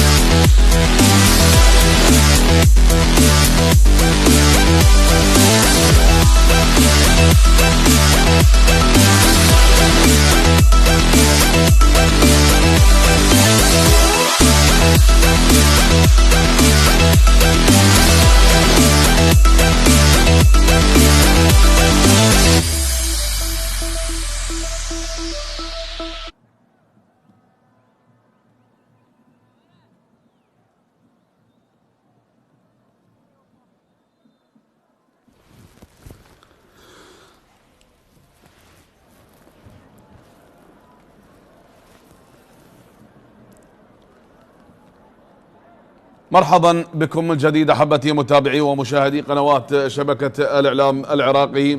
بعد أن تركنا الشوط الأول ينتهي بتقدم صاحب الأرض بهدف دون رد، أتينا لمجريات الشوط الثاني، شوط المباراة، شوط التكتيك، شوط الحلول الفنية. ويا ترى ما هي الخطة التي رسمها الكابتن أحمد خلف، وما هي خطة المدرب وسام رزق لمجريات شوط المباراة الثاني. وهنا مع صافرة حكم المباراة محمد كامل من يدير أحداث هذا اللقاء، ويساعده سجاد خليل. تنطلق صافرة حكم المباراة لمجريات الشوط الثاني من أحداث هذه المباراة. والحكم المساعد الثاني كما ذكرنا باسم مزهر، توانا عثمان حكم رابع، يوسف سعيد حكم الفار، محمد صادق بالفعل حكم مساعد الفار لهذا اللقاء. انطلقت الكرة بوسط ملعب المباراة وبانتقالة لا زالت مستمرة. هنا التقدم بمحاولة للأمام بمنتصف ملعب المباراة لنادي زاخو الذي يحاول العبور من أجل الوصول لتحقيق هدف ثاني في المباراة، وكذلك نعم نادي أمانة بغداد الذي يسعى من أجل أن يعدل نتيجة المباراة. هنا التقدم والكرة عند الحارس وسام. اللقطة الماضية علي كاظم الذي تألق واصطاد الكرة الماضية. علي كاظم يتألق ويبدأ بالكرة الماضية من أمام لاعبين نادي أمانة بغداد الذين يريدون الوصول وتحقيق هدف التعادل قبل نهاية أحداث هذه المباراة. هذا ما يسعى لأجل نادي أمانة بغداد، هو يريد أن يسجل هدف ويعدل نتيجة المباراة لحساب الجولة 11 من منافسات دوري نجوم العراق. عدت الكرة بالتقدم، لامين ساماتا أبعدها إلى خارج أرضية الملعب، أبعدت الكرة للخارج.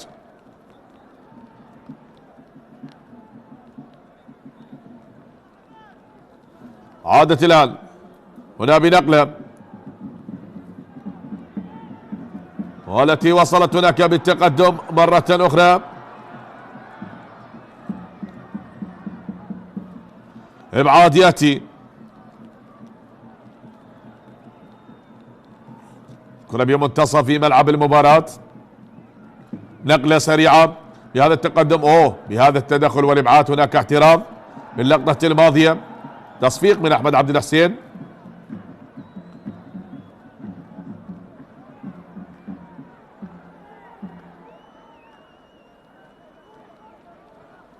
اللقطة الماضية شاهد الإعادة. هذه كرة بمنتصف ملعب المباراة، عدت والتقدم مستمر حتى هذه اللحظات. الابعاد حاضر باللقطة الماضية من اللاعب أوليفيرا البرازيلي الذي خلص الكرة الماضية. لا زلنا نتابع، لا زلنا نشاهد أحبتي.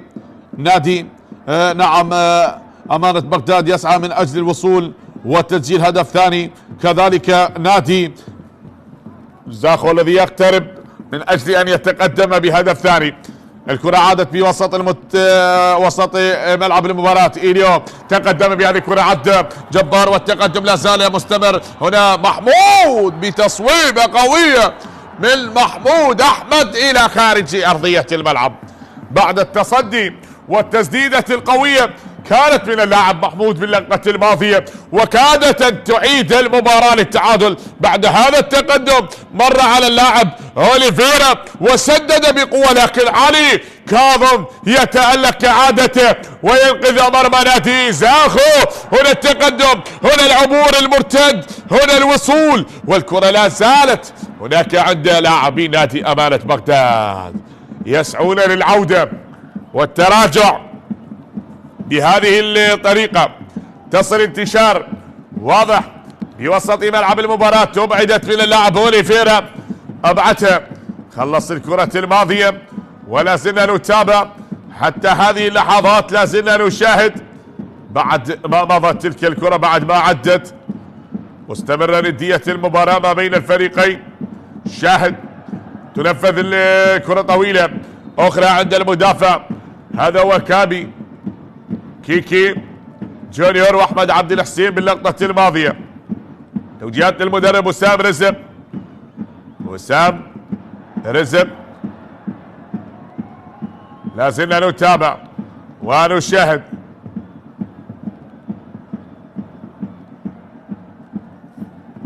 وصلت الآن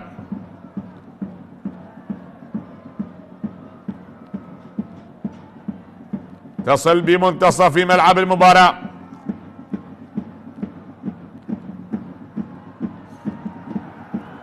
كرة غادرت أرضية الملعب، ذهبت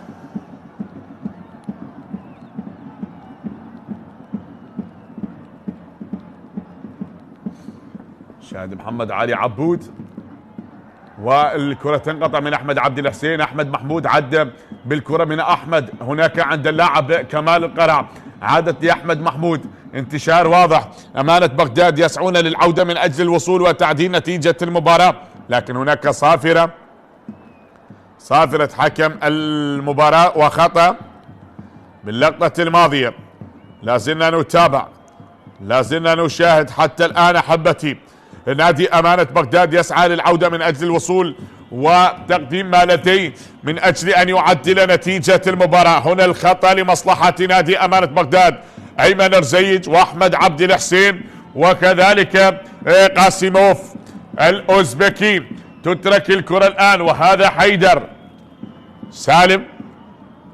شاهد تترك الكرة ما بين قاسموف وأيمن رزيج، وخلفهم اللاعب حيدر سالم لقاسموف بهذا المكان عند الذئب الأبيض الأوزبكي، يسدد من مكان بعيد، تتخلص الكرة، انقطعت وتعود مرة أخرى عند اللاعب أيمن رزيج.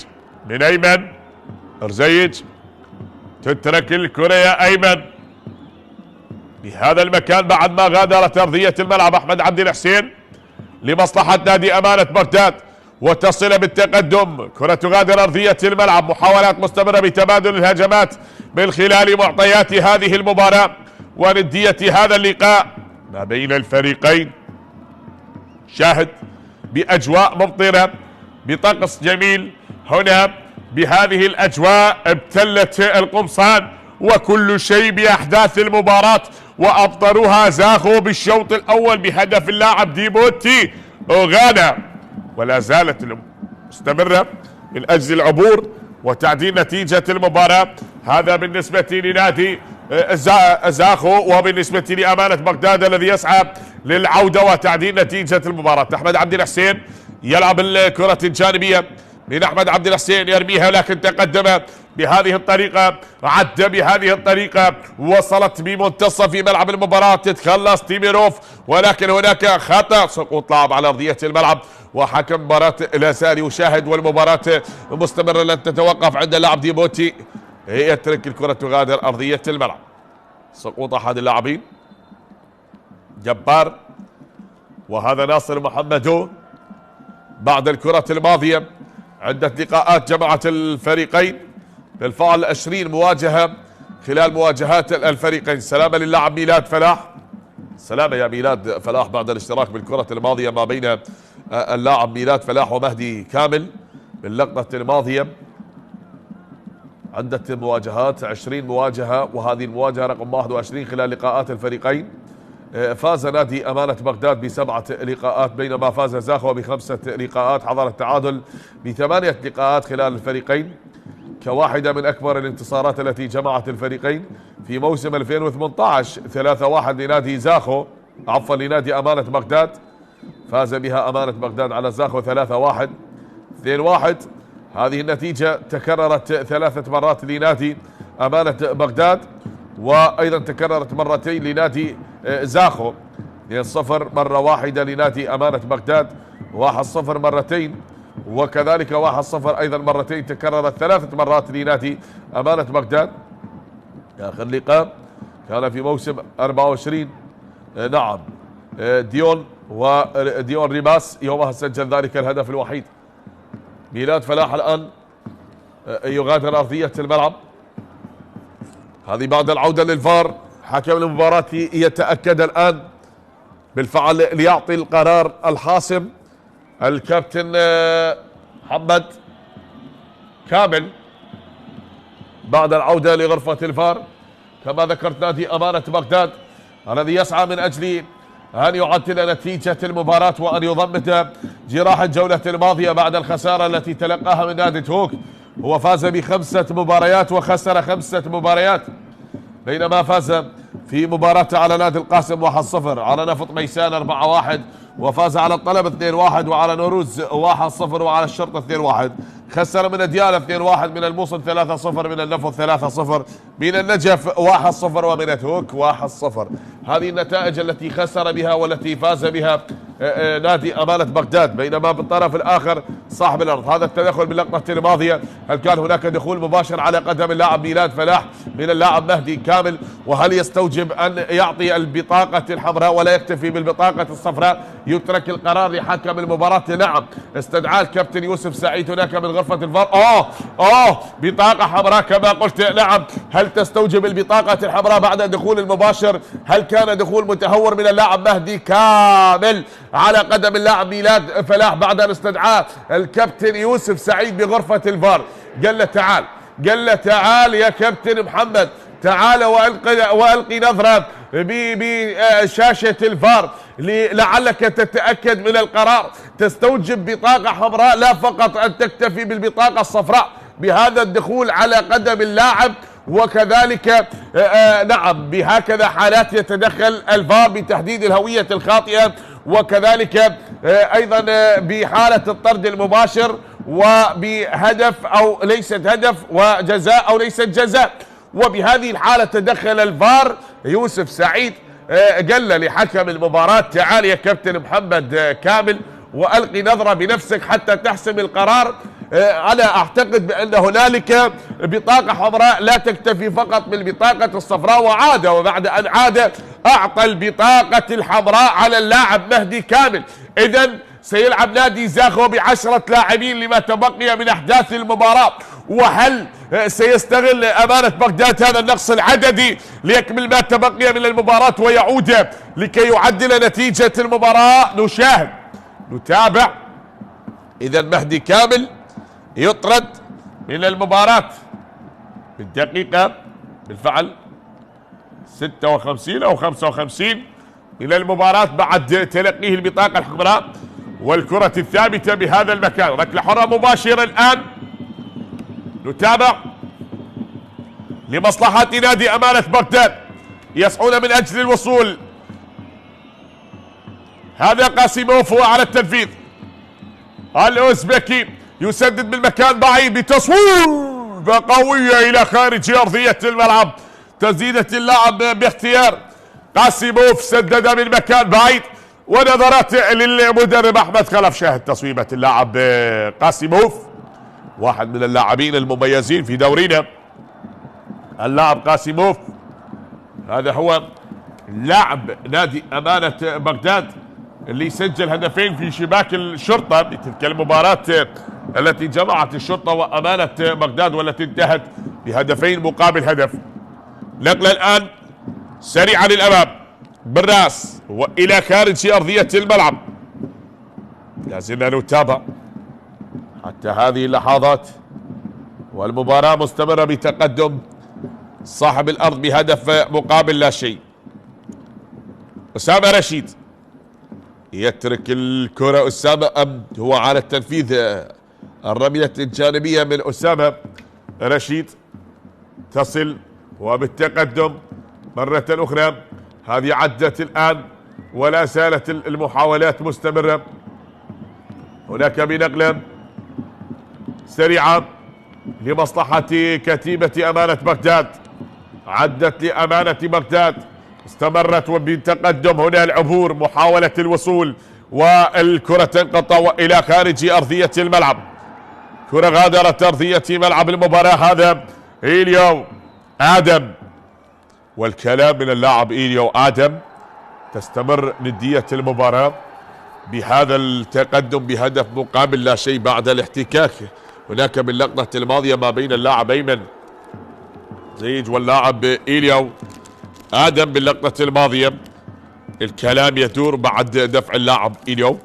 باللقطة الماضية كان هناك أيضا صافرة للحكم وخطأ كان بتلك اللقطة، والمباراة لا زالت مستمرة أحبتي بهذا التقدم بهدف مقابل لا شيء. حتى الآن، ولا زلنا نتابع هل يأتي هدف ثاني يضاعف نتيجة المباراة أم هدف التعادل يكون حاضر. نعم عدت هنا نقلة صافرة وبطاقة صفراء، بطاقة صفراء تشير من حكم المباراة.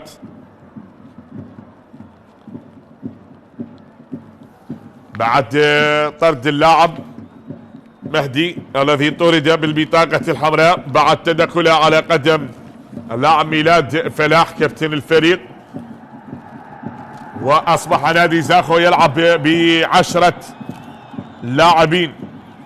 هل يكمل المباراة بهذه النتيجة أم يأتي هدف تعادل؟ سلامة اللاعب حيدر، سلامة يا حيدر. سالم حيدر يشكو، لما يبدو هناك لحيدر سالم بعد هذه اللقطة تسبب شد عضلي باللقطة الماضية لحيدر سالم الذي لعب لنفط البصرة والميناء. سلامة لحيدر، سلامة لكل اللاعبين. لا نريد أن نرى الإصابات تتكرر في المباراة. من خلال معطيات هذه المباراة التقدم لازال مستمر بهدف وحيد، بهدف اللاعب ديبوتي أوغانا من خلال هذه المباراة، ولا زلنا ننتظر أيها الأحبة الأكارم هذه الجماهير كذلك المتواجدة بملعب المباراة هي تنتظر بأن تكون النتيجة بهذه المباراة. لكن كما تعلمون انطلاقا سويا 3 مباريات بنفس التوقيت، الزوراء متقدم على نفط ميسان بهدفين لهدف، وأيضا هنا تقدم زاخو على ضيفه بهدف، وتقدم تهوك على ضيفه الميناء بهدف مقابل لا شيء حتى هذه اللحظات، والأمور مستمرة بهذه المباريات. بعد هذه المباراة ستنطلق مباراتين كذلك، مباراة النفط وديالة القوة الجوية والقرمة، حساب الجولة 11 من منافسات دوري نجوم العراق. وما زلنا نتابع أحبتي، بدأت بغزارة تتساقط الأمطار هنا بملعب زاخو، ومن أجل الوصول وتحقيق النقاط الثلاثة من خلال مجريات هذه المباراة التقدم لزاخو بهدف مقابل لا شيء. هذه عدت في الجولة ما قبل الماضية، نعم قبل مباراة زاخو والشرطة التي لعبها في بغداد في مباراة الكرخ وزاخو، شاهدنا هذا الملعب نعم ممتلئ بالثلوج، وكانت الثلوج مغطية لأرجاح ملعب المباراة. هنا بتصويبه والإبعاد يأتي تتخلص، لكن اليوم الأمطار تغزو ملعب المباراة نعم تساقط الأمطار بغزارة بملعب زاخو. هذه كرة وصلت هناك بعد ما عدت الآن، بعد ما وصلت، والتقدم لازال مستمر بمنتصف ملعب المباراة. عدت الكرة عند أمانة بغداد بالوسط، انتشار أحمد لحيدر، تمريرة هناك لقاسموف يلعبها لأحمد عبد الحسين بتمريرة طالت وإلى خارج أرضية الملعب. كرة غادرت أرضية ملعب المباراة. هذا اللاعب ديبوتي أوغانا. حيدر يترك أرضية ملعب المباراة بعد تعرض للإصابة أم ماذا؟ يقول حيدر هل يغادر أرضية الملعب؟ حيدر ترك أرضية ملعب المباراة بهذه اللحظات، واشترك اللاعب الحسن نعيم من الحسن نعيم عبعوب لاعب للطلبة يشترك الآن. لازلنا نتابع ونشاهد أحبتي متابعي ومشاهدين أحداث هذه المباراة. يبقى في صدارة الترتيب لدوري نجوم العراق بعد فوزه على نادي الموصل، نادي أربيل ب27 نقطة، ينفرد بصدارة الترتيب خلال 11 مباراة بالفعل، وفاز ب8 مباريات وتعادل ب3، لن يخسر أي مباراة نادي أربيل مع المدرب باسم قاسم الجنرال. وكذلك أيضا يليه في المركز الثاني نادي الشرطة ب21 نقطة كذلك، وعند مباراة مؤجلة الزوراء في حال إذا حقق فوزه كذلك عنده مباراة مؤجلة يكون في المركز الثالث ب21 نقطة، ويليهما نادي القرمة ينتظر مؤقتا كذلك مباراة أمام نادي القوة الجوية اليوم. ديالى يتراجع للمركز الخامس ب20 نقطة، الطلبة في المركز السادس كذلك ب18 نقطة وينتظر مباراته بالفعل أمام نادي الكهرباء. هذه تصل الآن بالتقدم. دائما الكرة بعد ما عدت هناك ودخول مباشر وأبعدت إلى خارج أرضية الملعب. نادي القاسم أحبتي متذيل الترتيب بالمركز الأخير، الأكثر استقبالا للأهداف والأقل تسجيلا للأهداف برصيد نقطة واحدة فقط خلال 11 مباراة لعبها في دوري نجوم العراق.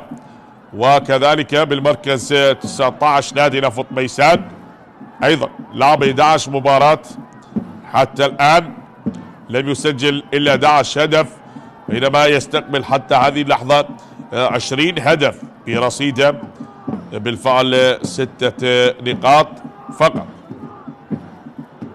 عنده فوز وحيد و3 تعادلات. تابع ثابتة هذه الكرة لمصلحة نادي زاخو لأبناء الخابور، الفريق الذي تقدم بهدف ويعاني من النقص العددي، لكن هنا تألق من وسام علي، يتألق وسام من ديبوتي الخطير. هذا هو ديبوتي أوغانا اللاعب الخطير، والكرة أبعدت إلى خارج أرضية الملعب. كرة غادرت أرضية ملعب المباراة باللقطة الماضية. لا زلنا نشاهد هنا بعد هذه الكرة من الخطير نادي زاخو الذي يقدم معطيات مثيرة في دوري نجوم العراق وممثل للكرة العراقية في أيضا بطولة دوري أبطال الخليج البطولة العربية، ومتصدر المجموعة وصل لنصف نهائي بطولة كأس الخليج للأندية. لازلنا نتابع طويلة للأمام بهذا التقدم بالراس. انقطعت هنا عند اللاعب جونيور، عند كيكي يبعث من اللاعب كابي. كيكي وصلت لأوغانا، ديبوتي أوغانا. هل يمر الكرة باتجاه ناصر محمدو؟ هو يحاول أن يمر الكرة لناصر محمدو. ناصر يتقدم، ناصر وهنا أيمن رزيج وناصر، لكن عادت يا ناصر هناك عبد الله خلف وعادت مرة أخرى بالوسط. انتشار واضح ميلاد فلاح، هناك عبد الله خلف وبعد ان غادر حيدر واشترك اللاعب الحسن نعيم يكون في المقدمة من أجل الوصول. هذا هو أمجد عطوان. تنفذ الكرة الآن بتمريرة عند اللاعب قاسيموف بالوسط، البحث عن المساندة. نعم ينتظر حتى يعيد الكرة بمنتصف في ملعب المباراة. ميلاد فلاح لأيمن أرزيج، أيمن أرزيج من أيمن يحاول التقدم يا أيمن أرزيج لمحمود، لكن عاد بالكرة لقاسيموف في وسط الملعب. هناك ساماتا، لامين ساماتا، والتقدم لنادي أمانة بغداد. يسيطرون على منتصف الملعب، يتقدمون ينتشرون من أجل الوصول، يطبقون التكتيك المدرب، وبهذا الانتشار نعم يريدون أن يظهرون التكنيك والوصول إلى مرمى الحارس علي كاظم من أجل التقدم وتعديل نتيجة المباراة. من ميلاد فلاح، لامين ساماتا بالوسط، هنا الانتشار، تعود الكرة بوسط ملعب المباراة. تقدم مرة أخرى أيمن رزيج من أيمن لمحمود، هذا محمود أحمد، ينتظر محمود للامين ساماتا. ساماتا ينتظر، يتقدم قاسيموف، عند قاسيموف من الأوزبكي، نقلة من قاسيموف باتجاه ميلاد فلاح، تأتي ولن تغادر أحمد عبد الحسين، ولكن أبعدت هناك راية وتسلل بعد الإبعاد من اللاعب أورينهو باللقطة الماضية. الكرة التي غادرت أرضية الملعب وأبعدت. نعم لا زالت المحاولات مستمرة بندية هذا اللقاء بهذا الإصرار من خلال هذه المباراة ما بين الفريقين. لا زلنا نتابع أحبتي متابعي أحداث هذه المباراة وأجواء هذا اللقاء. حتى الآن التقدم بهدف وحيد سجله اللاعب ديبوتي. عدت الآن تعود الآن من أحمد عبد الحسين للامين ساماتا. لامين ساماتا لقاسيموف. هذا هو من قاسيموف للامين ساماتا. وصلت لمحمود أحمد بمنتصف ملعب المباراة. تعود الآن عند قاسيموف. يحاول قاسيموف لأيمن رزيج. أيمن رزيج يتقدم بالوسط. نقلة، تمريرة، عادة انتشار، تنظيم، نعم بلمسات رائعة وتحركات جميلة من أحمد. يا عبد الله خلف. وين عبد الله خلف؟ وغضب واضح من محمود أحمد. يقول له انهض يا عبد الله، انهض وحاول مرة أخرى أن تصل بالكرة وأن نستغل هذا النقص العددي وأن نسجل هدف تعادل. أيمن رزيج واضح بالصورة. ديبوتي، نعم ديبوتي الذي استغل تساقط الأمطار وأسقط الكرة بسرعة البرق في شباك الحارس وسام وسجل هدف التقدم لفريق ليزاخو بذلك الهدف الجميل. نعم أمطر شباك أمانة بغداد بهدف ممتع ومثير ليزاخو. ولا زالت الامور بهذا التقدم. هنا العبور، هنا المرور من لامين. يحاول الكمال وتاتي العرضيه هنا بهذه الراسيه تتخلص والقطعات لتعود ميلاد فلاح. مره اخرى قاسيموف من هذا المكان سدد. وين يا قاسيموف؟ ضاعت الكره يا قاسيموف وغادرت ارضيه ملعب المباراه. غادرت ارضيه ملعب المباراه يا قاسيموف. الكرة الماضية هذا ميلاد فلاح ولا زالت المباراة مستمرة حتى هذه اللحظات.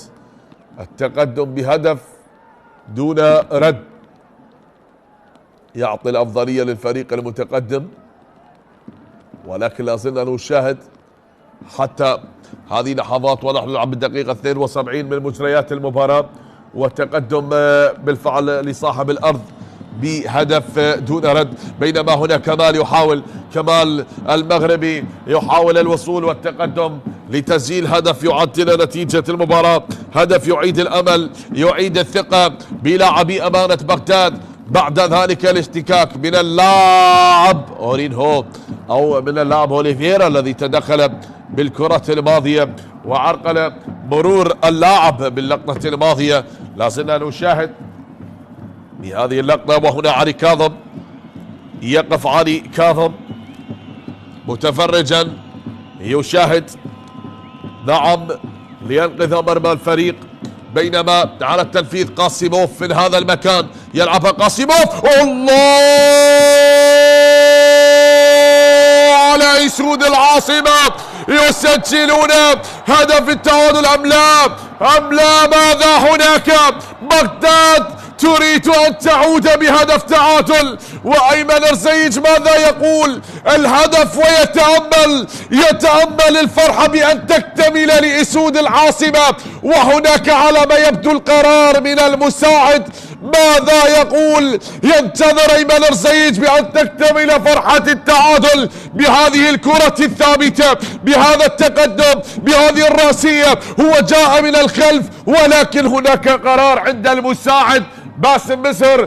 ماذا يقول لحكم المباراة؟ وأيمن رزيج يقول لا لم أكن متسللا. هل هناك نعم العودة للفار؟ هل يحتسب القرار؟ ولا زال القرار بأن يكون هو الصادر من غرفة الفار. هل يحتسب الهدف وهدف التعادل، الهدف أن يكون شرعي أم هناك تسلل؟ نترك الأمور والحديث ما بين أمجد عطوان وحكم المباراة محمد كامل. القرار يا محمد كامل. ينتظرون هل تعجل الحكم المساعد برفع الراية؟ هل الهدف بالفعل كان هدف شرعي؟ أعطيني إياها يا مخرج، خلي نشوفها يا مخرج. هدف التعادل، هدف العودة، هدف الإصرار. اسود العاصمة يحاولون وينتظر الحكم أن يأتي القرار من يوسف سعيد للفار. يتأكد، دعالي يتأكد بنفسه من القرار ليحسم الأمر، نعم ليحسم أمر الهدف وكذلك ليقطع نزاع القوم بعد أن سجل أيمن رزيج بتلك الرأسية الجميلة. نشاهد الآن نعم بعد أن ذهب الحكم ليلقي نظرة بالفار ويتأكد من القرار. هذه الرعاية شاهد لهذه اللقطة، لقطة الهدف بعد تنفيذ هذه الكرة من اللاعب قاسيموف والتي وصلت هناك، جاء من الخلف أيمن رزيج. هل فيها شيء أم ماذا هناك؟ نشاهد. هو هل كان بالفعل تسلل لكن جاء من خلف اللاعبين اللاعب أيمن رزيج؟ وهل هناك شيء بدقة أكثر تترك الأمور عند حكم المباراة كذلك وللسادة المختصين بهكذا حالات؟ أكيد للأمور التحكيمية يترك القرار عند حكم المباراة، هو من يحسم القرار بهذه اللحظات. نشاهد نتابع.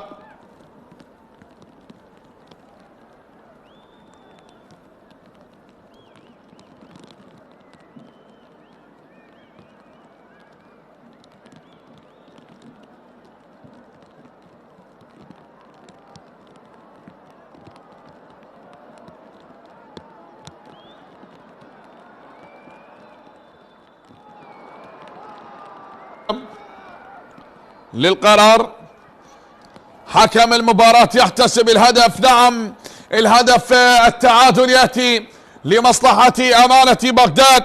جاء هدف التعادل لأسود العاصمة بعد العودة من الأولى كانت فيها الهدف ولا يوجد شيء هناك يا كابتن باسم، وهدف شرعي لنادي أمانة بغداد. يسجلون هدف التعادل عن طريق اللاعب أيمن رزيج. عاد بأمانة بغداد، عاد بالأسود. هذه لقطة الهدف الجميلة براسية من أيمن رزيج، تصويبة اللاعب تيميروف. لا، هذا قاسيموف، هذا الأوزبكي الآخر الذي يجمل دورينا. قاسيموف الأوزبكي براسية أيمن رزيج التي أضافت هدف التعادل والتي أعادت المباراة لتصبح هناك في المباراة هدفين، واحد لنادي أمانة بغداد، واحد لنادي زاخو لصاحب الأرض. وكذلك جبار كريم ترك أرضية الملعب وحل مكان اللاعب زيدان عبد الجبار يشترك الآن. وصلت إلى خارج أرضية الملعب، كرة غادرت أرضية الملعب. بهذا التقدم ما بين الفريقين. نعم، التعادل هو المسيطر على أحداث المباراة. أمانة بغداد تعادل عن طريق اللاعب أيمن رزيج، وتستمر المحاولات من ندية هذا اللقاء. ديبوتي يحاول لكن لامين ساماتا قريب من لامين ساماتا. تترك الآن يا لامين ساماتا وتنفذ الكرة بهذه الطريقة من لامين وملعوبة للأمام لمصلحة نادي أمانة بغداد. يسعون من أجل الوصول وتحقيق هدف ثاني كما ذكرت. يريدون أن يستغلون النقص العددي بصفوف نادي زاخو. هذه وصلت هنا عند الحارس وسام. من وسام تقدم يا وسام والكرة للأمام يا وسام بنقلة عدت عند اللاعب هذا هو أسامة رشيد.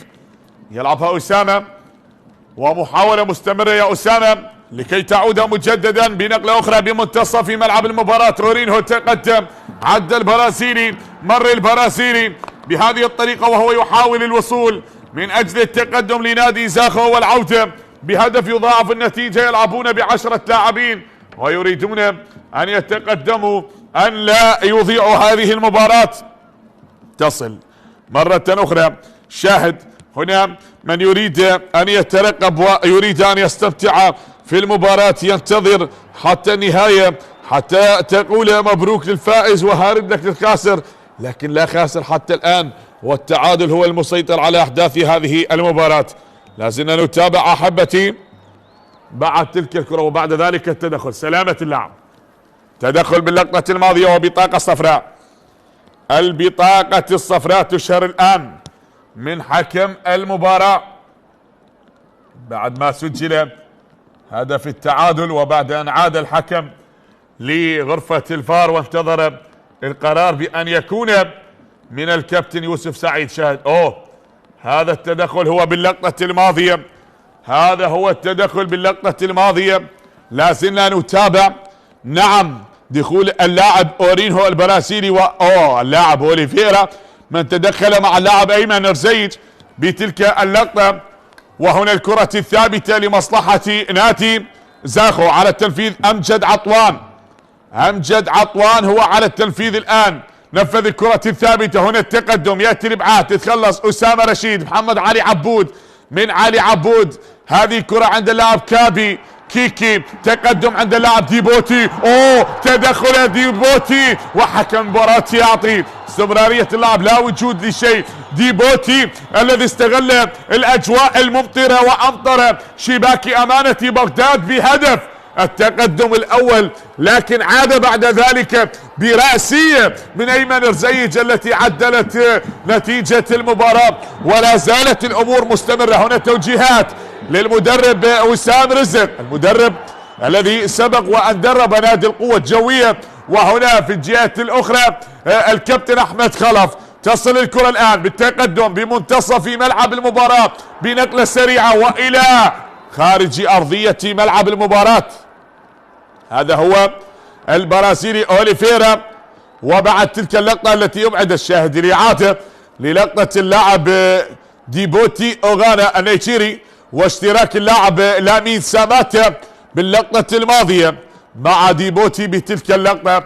ولا زلنا نتابع حتى هذه اللحظات وهم يبحثون عن ثاني اهداف المباراة. سلامة اللاعب، سقوط احد لاعبي نادي امانة بغداد، هذا هو احمد. وكلام على ما يبدو سيشترك اللاعب هذا هو يوسف رائد الآلوسي بهذه اللحظات، سيشترك الآن. ننتظر أحمد عبد الحسين وكابي. نعم، اشتراك أحمد عبد الحسين مع اللاعب البرازيلي اورينهو باللقطة الماضية. لا زلنا نشاهد ونتابع احبتي. السلامة لاحمد عبد الحسين. ينهض احمد عبد الحسين، يكمل مجريات المباراة. السلامة لكل اللاعبين. بنقلة سريعة وصلت الان التقدم لمصلحة نادي زاخو بهجمة مرتدة لابناء الخابور، يتقدمون من اجل الوصول والعبور. كرة بالراس تتخلص عند ديبوتي الخطير، ديبوتي اوغانا. اسامة يلعبها اسامة رشيد، لكن وين يا اسامة؟ الى خارج ارضية الملعب بعد الابعاد. وتدخل اللاعب عبد الله خلف باللقطة الماضية، سبق وان لعب هذا لنفط ميسان والقرمة ونفط الوسط بوسط الملعب. هنا بتمريره هناك باتجاه اللاعب محمود احمد، لكن ديبوتي اوغانا يعود يغطي على الدفاعات ويقطع الكرة لبناء هجمة مرتدة. ناصر محمد انقطعت ولا زالت الهجمات متبادلة، كأن زاخو يلعب بالعدد الكامل لا ب10 لاعبين. لن يعاني من الطرد الذي حصل منذ دقائق مضت بعد البطاقة الحمراء التي أشرت على اللاعب مهدي كامل، وهو الآن يصبح ب10 لاعبين. تأخر وعاد أمانة بغداد وسجل هدف التعادل، لكن الآن هو يضغط ويلعب بطريقة الضغط العالي على دفاعات نادي أمانة بغداد من أجل الوصول وإضافة هدف ثاني. لكن هنا بطاقة أخرى، بطاقة صفراء ثانية. أشهر حكم المباراة. بلحظة وأخرى نرى البطاقات الملونة تشار من حكم المباراة، فلا نريد أن نشاهد البطاقات الملونة أن تولد بطاقة حمراء، لكن هذه المرة على المدافع الكاميروني جونيور كيكي باللقطة الماضية. بعد الاشتراك بتلك اللقطة كانت مع كابي. وكذلك نتابع الآن الكرة الثابتة وعلى التنفيذ امجد عطوان، تنفذ لمصلحة نادي زاخو. يأتي الابعاد تتخلص بنقلة سريعة مضت ولا زالت مستمرة بهذا التحدي. تقدم من اللاعب زيدان عبد الجبار، البديل زيدان يا عبد الجبار، مر يا عبد الجبار داخل منطقة العمليات. هنا في بوكس العمليات يحاول بوكس 18 من زيدان بالتصويب الآن. زيدان هل يسدد؟ البحث عن المساندة، هل يعود بالكرة لقاسيموف؟ لكن هنا من اللاعب كمال القرع وإلى خارج أرضية الملعب. كرة غادرت أرضية ملعب المباراة والتحدي لا زال مستمر حتى هذه اللحظات. هنا تغييرات على ما يبدو بهذه اللحظات. نعم ستكون تغييرات للمدرب. هنريك سيشترك، برناردو من المدرب أحمد خلف.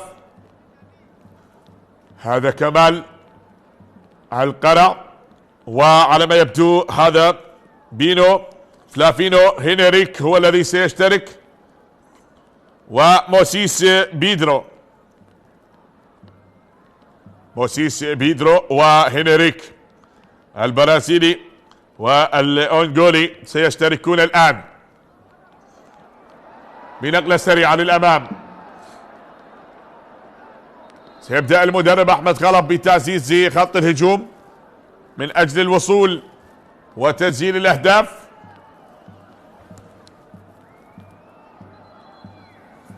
تبدأ تغييرات المدرب أحمد خلف. يغادر أرضية الملعب اللاعب محمود أحمد ويشترك كذلك اللاعب بينو. هنريك كذلك اللاعب قاسيموف يغادر أرضية الملعب الأوزبكي ويشترك البرازيلي موسيس بيدرو.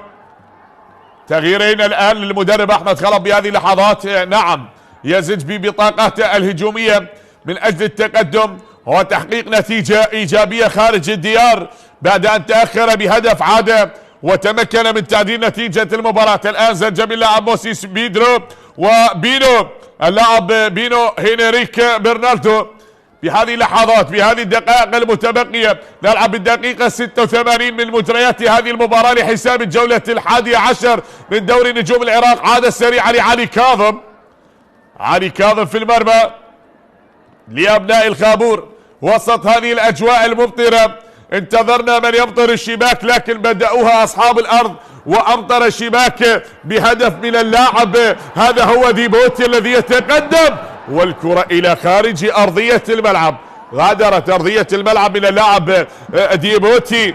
حاول ديبوتي أوغانا باللقطة الماضية وعادت من المدافع كذلك أيمن رزيج الذي عدل نتيجة المباراة لنادي أمانة بغداد خارج الديار. اسود العاصمة تزأر هنا بهذا الملعب الكبير بملعب زاخو الخطير. نعم خطير لكثرة الجماهير، خطير لمؤازرة الجماهير، خطير تراه في الشتاء وترى الثلوج تتساقط والأمطار كذلك تتساقط. نعم في الجولات الماضية الثلوج غطت العشب الأخضر وأصبح الملعب أبيض نعم بالثلوج، واليوم ممطر بهذه الأجواء. ولا زلنا نتابع هذا اللقاء والتعادل مستمر بهذه المباراة بهدف لمثله. فهل تكون النقاط الثلاثة لأسود العاصمة يستغلون النقص العددي بصفوف نادي زاخو أم يتقاسمون نقاط هذه المباراة؟ نتابع نشاهد نقلة طويلة وصلت عند اللاعب كمال. يتقدم الآن من كمال بنقلة عادت هنا التقدم. هنا عبد الله مر عبد الله المحاصر بالمدافعين والكرة إيليو آدم أبعت إيليو آدم لكن عادت من أيمن رزيج والكرة مرة أخرى هذه المرة عند البديل موسيس بيدرو. عدى بالكرة موسيس لعبد الله. عبد الله تأتي العرضية عبد الله وهنا الراسية لا زالت وزيدان عبد الجبار يحاول يا زيدان عبد الجبار بتلك الكرة الماضية انقطعت. زيدان بتصويبه الله يا ميلاد الله الله الله الله الله الله الله. اسود العاصمة يزأرون هنا بملعب زاخو خارج الديار. اسود العاصمة يسجلون الهدف الثاني في المباراة لكن هذه المرة عن طريق القائد الأسد ميلاد فلاح. أسد من اسود العاصمة يزأر بملعب زاخو هنا امام ابناء الخابور يسجل الهدف الثاني في المباراة من قائد الكتيبة. يستغلون النقص العددي، يتقدمون. هنا العرضية، هنا الراسية، ويأتي الهدف الثاني في زاوية قاتلة لعلي كاظم. نعم طيران، تألق علي، لكن ميلاد فلاح في المرمى يا ميلاد، في المرمى يا ميلاد بالهدف الثاني براسية، بكورة لا تصد ولا ترد، صعبة على الحارس علي كاظم، اسكنها الشباك. نعم نعم نعم، بهدف ثاني في المباراة لأسود العاصمة، يضمدون جراحات الخسارة الماضية امام دهوك وينتفضون، ينتقمون من زاخو، يسجلون الهدف الثاني بالدقائق القاتلة، باللحظات القاتلة من الوقت المتبقي من المباراة. انقلبت الامور بريمونتادا لنادي امانة بغداد بهدفين مقابل هدف، بهدفين مقابل هدف باللحظات الأخيرة من الوقت القاتل. تصبح نتيجة المباراة بهدفين لأمانة بغداد، واحد لزاخو. وسط هذه الأجواء الممطرة بملعب زاخو، أمطروها في بداية الأمر، زاخو بهدف اللاعب ديبوتي، لكن عادت الأسود لتمطر شباك أصحاب الأرض. زاخو بهدفين، التعادل جاء عن طريق ايمن رزيج، والثاني ياتي عن طريق اللاعب ميلاد فلاح، لتصبح نتيجة المباراة بهدفين مقابل هدف. حتى الان نتابع ونشاهد اجواء هذه المباراة. نعم ايها الاحبة، المباراة استمرت منذ اللحظات الاولى بهذا العطاء المثير، بهذا العطاء الكبير، والنتيجة 2-1 الان. عادت ريمونتادا كما ذكرت، فعلوا أمانة بغداد والتقدم. موسيس، هذه البطاقات الرابحة، هذه المتغيرات التي يعمل عليها المدربين من أجل الوصول والتسجيل والتقدم. هنا الكرة وصلت، هنا الإبعاد يأتي 7 دقائق كوقت إضافي لنهاية أحداث المباراة.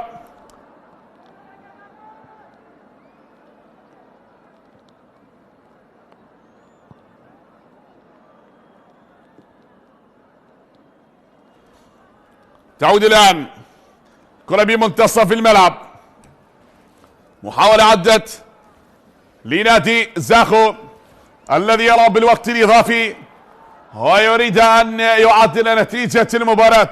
نعم، الطرد أثر على المباراة، وأمانة بغداد الذي يستغل هذا التقدم بالوصول والاحتفاظ بنتيجة المباراة وينهي ما تبقي من أحداث هذا اللقاء متقدما بمباراة اليوم.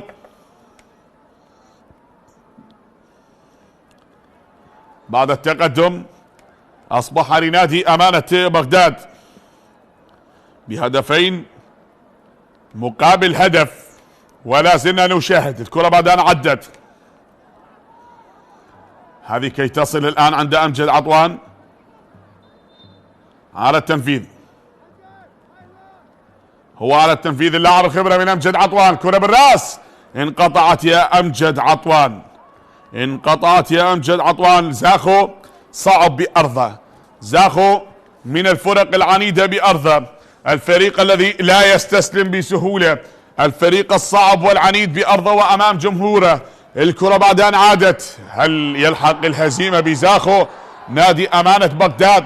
وهل يعود ب3 نقاط ثمينة من خارج الديار؟ نتابع نشاهد بعد هدف اللاعب ديبوتي الذي سجل كما ذكرت هدفه الثالث هذا الموسم، هو سجل في شباك نوروز وسجل في شباك الكرخ، وأيضا افتتح التسجيل في شباك أمانة بغداد.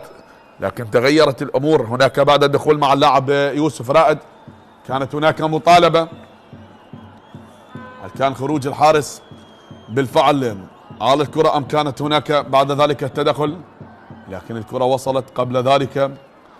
نعم، هل وجود لبيرنتي أم القرار يطلبون من حكم المباراة أن يعود ليتأكد من الفار في حال إذا كان هناك بلنتي أم لا وجود لضربة جزاء. نتابع الآن أحبتي، نشاهد بهذه اللحظات، هم ينتظرون، هم يترقبون القرار بأن يأتي من غرفة الفار حتى يذهب ويتأكد بنفسه حكم المباراة. هناك يوسف سعيد بغرفة الفار وكذلك محمد صادق. لازلنا نشاهد بأن يكون القرار حاسم على اللقطة الماضية. الأمور مستمرة بندية هذا اللقاء بالوقت الإضافي، نلعب وننتظر ونشاهد أن تحسم الأمور. أمانة بغداد يسعى بأن يعود ب3 نقاط، وأصبح نادي زاخو يريد أن يكتفي بنقطة أكيد، نقطة أفضل من لا شيء أن تخسر بأرضك. لكن بهذه الحالة هل تدخل فيها الحارس؟ هو أراد إمساك الكرة باللقطة الماضية. نعم، يذهب ليتأكد بنفسه، يذهب للفار ليتأكد ويحسم القرار. الكابتن محمد كامل ليعطي قراره. نعم ننتظر ونشاهد هل هناك بلنتي أم لا، والحكم اتجه وتعاد اللقطة أمام انظار السيد حكم المباراة محمد كامل من أجل ما تبقي من أحداث اللقاء وأن يعطي القرار. هل يكون القرار الحاسم باحتساب ضربة جزاء أم لا وجود لضربة جزاء؟ هذه تعاد اللقطة كما حصل الآن من الحكم بغرفة الفار الكابتن يوسف سعيد والكابتن محمد صادق، والحارس يشير يقول لا وجود لضربة جزاء، لكني نترك الأمر الآن. وكذلك بمثل هكذا حالات تترك للمختصين بالقرار. بلنتي، ضربة جزاء احتسبها حكم المباراة، ضربة جزاء.